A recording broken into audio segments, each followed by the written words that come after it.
ಕವಿಗಳು ಚಿಂತಕರೂ ಆದ ಶ್ರೀ ಸತ್ತೇಶ್ ಬೆಳ್ಳೂರ್ ಅವರ ಉಪನ್ಯಾಸ ಮಾಲೆ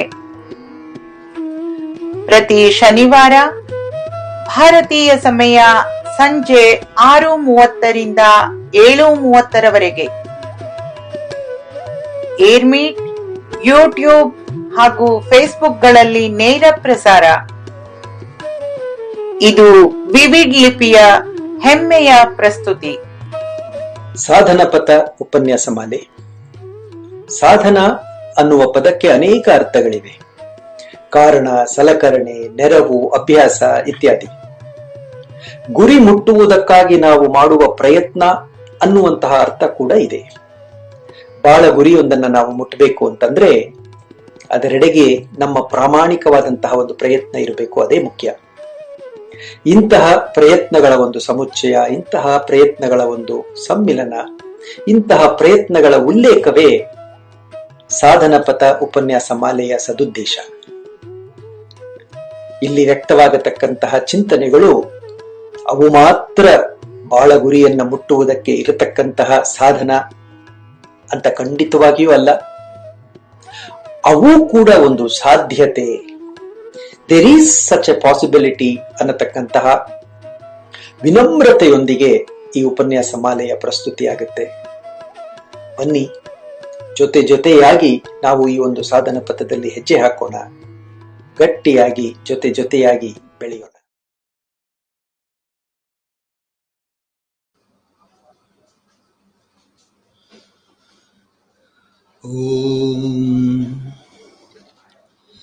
ಇಂದಿನ ಸಾಧನ ಪಥ ಉಪನ್ಯಾಸ ಮಾಲೆಯ 6ನೆಯ ಉಪನ್ಯಾಸಕ್ಕೆ ನಮ್ಮೊಡನೆ ನೇರವಾಗಿ ಅಂತರ್ಜಾಲಗಳಲ್ಲಿ ಉಪಸ್ಥಿತರಿರತಕ್ಕಂತಹ ಆತ್ಮೀಯರ ಬಂಧು ಮಿತ್ರರಿಗೆಲ್ಲರಿಗೂ ಕೂಡ ಸತ್ಯೇಶ್ ಬೆಳ್ಳೂರ್ನ ಅತ್ಯಂತ ವಿನಮ್ರವಾದಂತಹ ನಮಸ್ಕಾರ. ಇಂತಹ ಒಂದು ಸುವರ್ಣಾವಕಾಶವನ್ನ ನನಗೆ ಒದಗಿಸಿಕೊಡ್ತಾ ಇರತಕ್ಕಂತಹ, ನಿರಂತರವಾಗಿ ನನ್ನನ್ನು ಪ್ರೋತ್ಸಾಹ ಮಾಡ್ತಾ ಬರ್ತಿರತಕ್ಕಂತಹ ಆತ್ಮೀಯ ಸ್ನೇಹಿತರಾದಂತಹ ವಿವಿಡ್ ಲಿಪಿಯ ಸತ್ಯ ಪ್ರಮೋದ್ ಅವರಿಗೆ ನನ್ನ ಅನಂತಾನಂತ ಧನ್ಯವಾದಗಳು. ಕಳೆದ 2 ಉಪನ್ಯಾಸಗಳಲ್ಲಿ ನಾವು ಮನಸ್ಸೇ ಮೂಲ ಅನ್ನತಕ್ಕಂತಹ ಒಂದು ವೇದದ ಸಿದ್ಧಾಂತವನ್ನ ನೋಡಿದ್ದೀವಿ.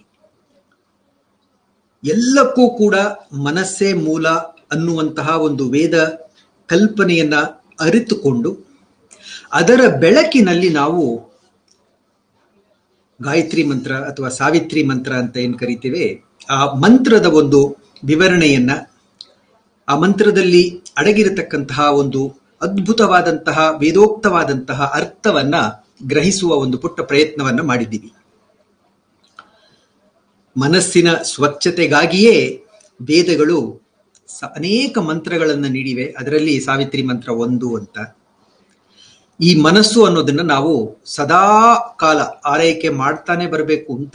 ಅದನ್ನ ಯಾವುದೋ ಒಂದು ಸಲ ಆರೈಕೆ ಮಾಡಿ ಬಿಟ್ಟು ಬಿಟ್ರೆ ಅದು ತನ್ನಷ್ಟಕ್ಕೆ ತಾನು ತನ್ನ ಶುಭ್ರತೆಯನ್ನ ಕಾಪಾಡಿಕೊಳ್ಳುತ್ತೆ? ಖಂಡಿತ ಅಲ್ಲ. ಹೇಗೆ ಪ್ರತಿ ಕ್ಷಣ ಈ ದೇಹ ಅನ್ನೋದು ತನ್ನ ತನವನ್ನ ಕಳೆದುಕೊಳ್ತಾ ಇದೆಯೋ, ಕಣ್ಣಿಗೆ ಕಾಣದ ಹಾಗೆ ನಶಿಸ್ತಾ ಇದೆಯೋ, ಅದನ್ನ ಎಷ್ಟೇ ಚಂದದಲ್ಲಿ ನಾವು ಇಡಬೇಕು, ಅದೆಷ್ಟೇ ವ್ಯಾಯಾಮ ಮಾಡಿ, ಅದೆಷ್ಟೇ ಆರೋಗ್ಯಕರವಾದಂತಹ ಆಹಾರ ತೆಗೆದುಕೊಂಡ್ರು ಪ್ರತಿ ಕ್ಷಣವೂ ಕೂಡ ದೇಹ ತನ್ನತನವನ್ನ ಕಳೆದುಕೊಳ್ತಾ ಇರೋ ಹಾಗೆ ಮನಸ್ಸು ಕ್ಷಣ ಅಲ್ಲ, ಕ್ಷಣದಲ್ಲಿ ಕ್ಷಣ, ಅದರಲ್ಲೂ ಕೂಡ ಅತ್ಯಮೂಲ್ಯವಾದಂತಹ ಸಣ್ಣ ಪ್ರಮಾಣದ ಕಾಲಮಾನದಲ್ಲಿ ತನ್ನ ಸ್ವಚ್ಛತೆಯನ್ನು ಕಳ್ಕೊಳ್ತಾ ಇರುತ್ತೆ ಅಂತ. ಹಾಗಾಗಿ ಅದನ್ನ ನಾವು ಆಗ ಪ್ರಯತ್ನ ಪೂರ್ವಕವಾಗಿ ಆರೈಕೆ ಮಾಡ್ತಾ ಬರಬೇಕು ಅಂತ. ಆ ನಿಟ್ಟಿನಲ್ಲಿ ಮುಂದಿನ ಉಪನ್ಯಾಸಗಳು ಶುರುವಾಗತ್ತೆ. ನೆರಿಗೆಗಳ ಒತ್ತುತ್ತ ಹಿಡಿದೆಳೆದು ಮಡಚುತ್ತ ಸೀರೆಯುಟ್ಟರೆ ತಾನೆ ನೋಡಲಿಕ್ಕೆ ಚಂದ, ಅರಳಿಸುತ್ತ ಮನಸ್ಸನ್ನು ಸಡಗರವ ಚಿಮ್ಮುತ್ತ ಆರೈಸಿದರೆ ಒಳಿತು ನವ್ಯ ಜೀವಿ. ಒಂದು ಸೀರೆಯನ್ನ ಒಂದು ಹೆಣ್ಣು ಉಡೋದು ಅಂತಂತಂದ್ರೆ ಅದರಲ್ಲೂ ಕೂಡ ಈ ಜಾರ್ಜೆಟ್ಟು, ಈ ಸಿಲ್ಕು, ಈ ಸೀರೆಗಳಿಗೆ ಅಷ್ಟು ತೊಂದರೆ ಆಗಲ್ಲ. ಈ ಕಾಟನ್ ಸೀರೆಗಳು, ಅದರಲ್ಲೂ ಕೂಡ ಸ್ಟಾರ್ಚ್ ಹಾಕಿರುವಂತಹ ಸೀರೆ, ನಾವೆಲ್ಲ ಚಿಕ್ಕವರಾಗಿದ್ದಾಗ ಆ ಸೀರೆಗಳೇ ಬಹಳ ಪ್ರಚಲಿತದಲ್ಲಿದ್ದು ದೈನಂದಿಕ ಬಳಕೆಗೆ ಅಂತ. ಆಗೆಲ್ಲ ನನ್ಗೆ ಚೆನ್ನಾಗಿ ಜ್ಞಾಪಕ ಇದೆ. ನನಗೆ 2 ಅಕ್ಕಂದ್ರು, ಅವರಿಬ್ರು ಅಷ್ಟೇ ಸ್ಟಾರ್ಚ್ ಹಾಕಿದ ಸೀರೆ ಉಡ್ಬೇಕು ಅಂದ್ರೆ ಸೀರೆ ಉಟ್ಕೊಂಡು ಕರಿಯೋರು ರಾಜು ಬಾಯಿಲಿ ಅಂತ. ನನ್ನ ಕೆಲಸ ಆ ನೆರಿಗೆಗಳನ್ನ ಒಂದೊಂದಾಗ ಮೇಲ್ಗಡೆ ಇಟ್ಟು ಅದನ್ನ ಚಂದದಲ್ಲಿ ಒತ್ತಿ ಅಲ್ಲಿ ಇಡೋದು ಅಂತ. ಇಲ್ಲಾಂದ್ರೆ ನೆರಿಗೆಗಳೆಲ್ಲ ಬಾಯಿ ತರ್ಕೊಂಡು ಕೂರ್ತು ಅಂತ ಅಂದ್ರೆ ಸೀರೆ ಚಂದ ಇಲ್ಲ ಅಂತ.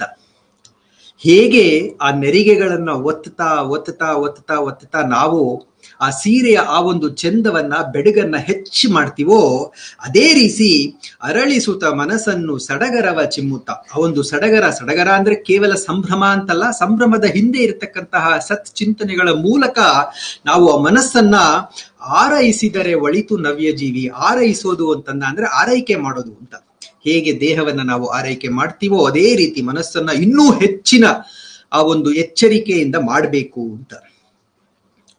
ಇವತ್ತಿನ ಉಪನ್ಯಾಸದಿಂದ ಇನ್ನೊಂದು ಹೊಸ ವಿಷಯವನ್ನ ತಕ್ಕೋತಾ ಇದ್ದೇನೆ. ಸಾರ್ಥಕ ಬದುಕಿಗೆ ಷೋಡಶ ಸಂಸ್ಕಾರಗಳು ಅಂತ. ಷೋಡಶ ಅಂದ್ರೆ 16 ಸಂಸ್ಕಾರಗಳು ಅಂತ. ಇದು ಈ ವಾರದಿಂದ ಶುರುವಾಗಿ ಇನ್ನೊಂದಷ್ಟು ವಾರಗಳವರೆಗೆ ಇದೇ ಒಂದು ವಿಷಯದ ಸುತ್ತ ನಾವೆಲ್ಲರೂ ಕೂಡ ಪರಸ್ಪರ ಚಿಂತನೆಯನ್ನ ಮಾಡೋಣ ಅಂತ.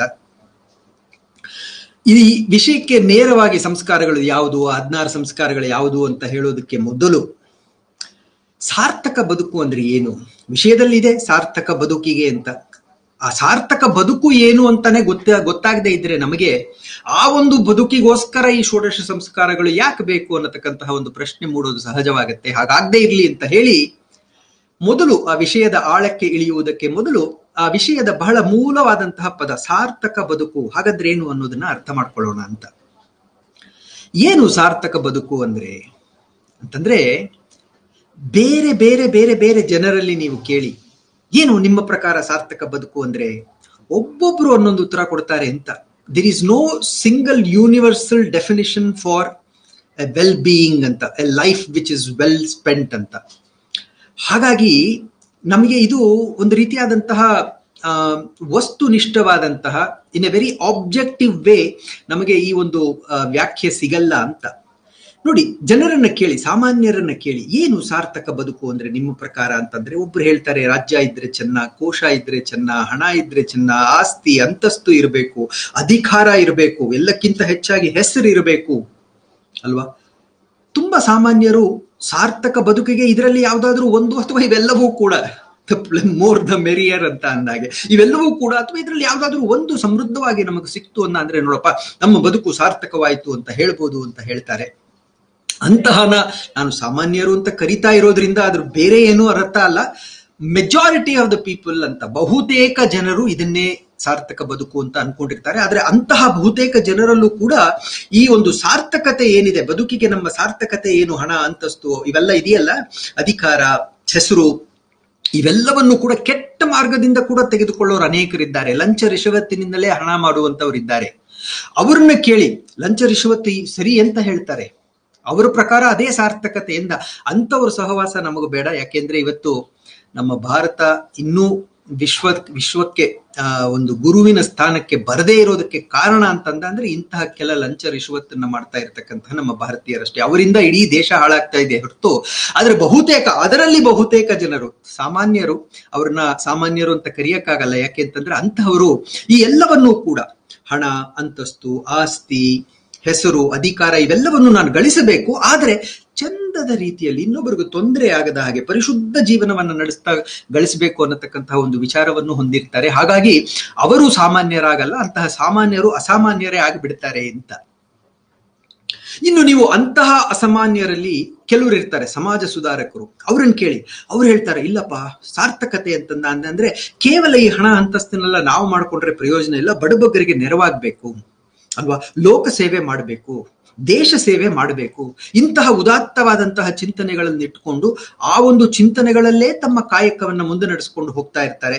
ಅಂತಹ ಸಮಾಜ ಸುಧಾರಕರನ್ನ ನೀವು ಕೇಳಿದರೆ ಅವರು ಹೇಳೋದು ಲೋಕ ಸೇವೆಯೇ ನಮ್ಮ ಬದುಕಿನ ಒಂದು ಸಾರ್ಥಕತೆಯ ಚಿಹ್ನೆ, ಪದಚಿಹ್ನೆ ಅಂತ. ಇನ್ನೊಂದಷ್ಟು ಜನ ಇರ್ತಾರೆ, ಅವರು ಜ್ಞಾನಿಗಳು, ಪಂಡಿತರು. ಅವರನ್ನ ಕೇಳಿ, ಅವ್ರಿಗಿವೆಲ್ಲ ಏನು ಬೇಡ ಅಂತ, ಇನ್ನೊಬ್ರಿಗೆ ಸಹಾಯ ಮಾಡೋದು ಈ ಬೇಡ, ಅದೇನು ಪರವಾಗಿಲ್ಲ ಅಲ್ವಾ, ಹಣ ಮಾಡಬೇಕು ಅದ್ರ ಬಗ್ಗೆನೂ ಯೋಚನೆ ಇಲ್ಲ, ಓದ್ಬೇಕು, ಚಂದದಲ್ಲಿ ಓದ್ಬೇಕು, ಚಂದದಲ್ಲಿ ಬರವಣಿಗೆ ಮಾಡಬೇಕು, ಸದಾ ಕಾಲ ನಾನು ಕಲಿಕೆಯಲ್ಲಿ ಇರಬೇಕು ಅಷ್ಟೇ. I close my doors and just sit there alone in solitary reading a book ಅಂತ ಅಲ್ವಾ. ಈ ರೀತಿಯಾದಂತಹ ಒಂದು ಅದ್ಭುತವಾದಂತಹ ಚಿಂತನೆ ಕೆಲವರು ಇರುತ್ತೆ, ಜ್ಞಾನಿಗಳಲ್ಲಿರುತ್ತೆ. ಅವರಿಗೆ ಅದೇ ಸಾರ್ಥಕತೆ ಅಂತ. ಇನ್ನು ನೀವು ಅಂತಹ ಜ್ಞಾನಿಗಳಿಂದ ಸ್ವಲ್ಪ ಹೊರತಾದಂತಹ ಜ್ಞಾನಿಗಳಾದರೂ ಕೂಡ ಏನನ್ನಾದರೂ ಕಂಡು ಹಿಡಿಬೇಕು ಅನ್ನೋ ತುಡಿತಾ ಇರತಕ್ಕಂತಹ ವಿಜ್ಞಾನಿಯನ್ನ ಕೇಳಿ, ಅವನು ಹೇಳ್ತಾನೆ ಹೊಸತರಲ್ಲಿ ಅನ್ವೇಷಣೆ, ಯಾವಾಗ್ಲೂ ಕೂಡ ನಾನು ಏನಾದ್ರೂ ಒಂದು ಹೊಸತನ್ನ ಕಂಡಿಡಿತಾ ಇರಬೇಕು. I have to better everything that exist today ಅಂತ. ಇವತ್ತು ನಮ್ಮ ಮುಂದೆ ಏನೇನಿದೆಯೋ ಸಾಧನ ಸಲಕರಣೆಗಳಾಗ್ಲಿ, ಇವೆಲ್ಲವನ್ನು ಕೂಡ ನಾಳೆಯ ಹೊತ್ತಿಗೆ ಇನ್ನೊಂದಷ್ಟು ಚಂದದಲ್ಲಿ ಮಾಡಬೇಕು. ಅದೇ ನನಗೆ ಇರತಕ್ಕಂತಹ ಗುರಿ. ಆ ಒಂದು ಪಥದಲ್ಲಿ ನಾನು ಹೆಜ್ಜೆ ಹಾಕ್ತೀನಲ್ಲಪ್ಪ, ಅದು ನನಗೆ ಸಾರ್ಥಕತೆ, ಅದು ನನ್ನ ಜೀವನದ ಸಾರ್ಥಕತೆ ಅಂತ ಹೇಳ್ತಕ್ಕಂತಹ ವಿಜ್ಞಾನಿಗಳು ಕೂಡ ಇದ್ದಾರೆ ಅಂತ.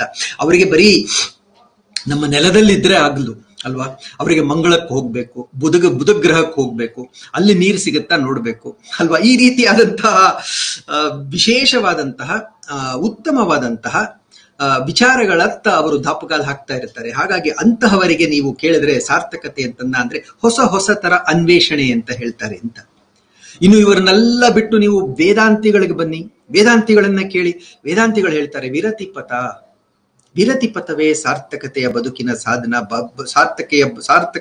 ಸಾರ್ಥಕ ಬದುಕಿಗೆ ಇರತಕ್ಕಂತಹ ಒಂದು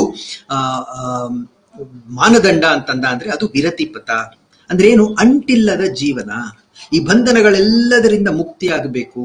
ಅದರಲ್ಲೂ ಕೂಡ ಕೆಲವರು ಹೇಳ್ತಾರೆ ನಾನು ಒಂಟಿಯಾಗಿರ್ಬೇಕು ಅಲ್ವಾ. ಇನ್ನೊಂದಷ್ಟು ಜನ ಹೇಳ್ತಾರೆ ನಾನು ಪಾಡಿಗೆ ಒಂಟಿಯಾಗಿದ್ರೆ ಸಾಲದು, ನಾನೊಬ್ಬ ಸನ್ಯಾಸಿ ಆಗ್ಬೇಕು.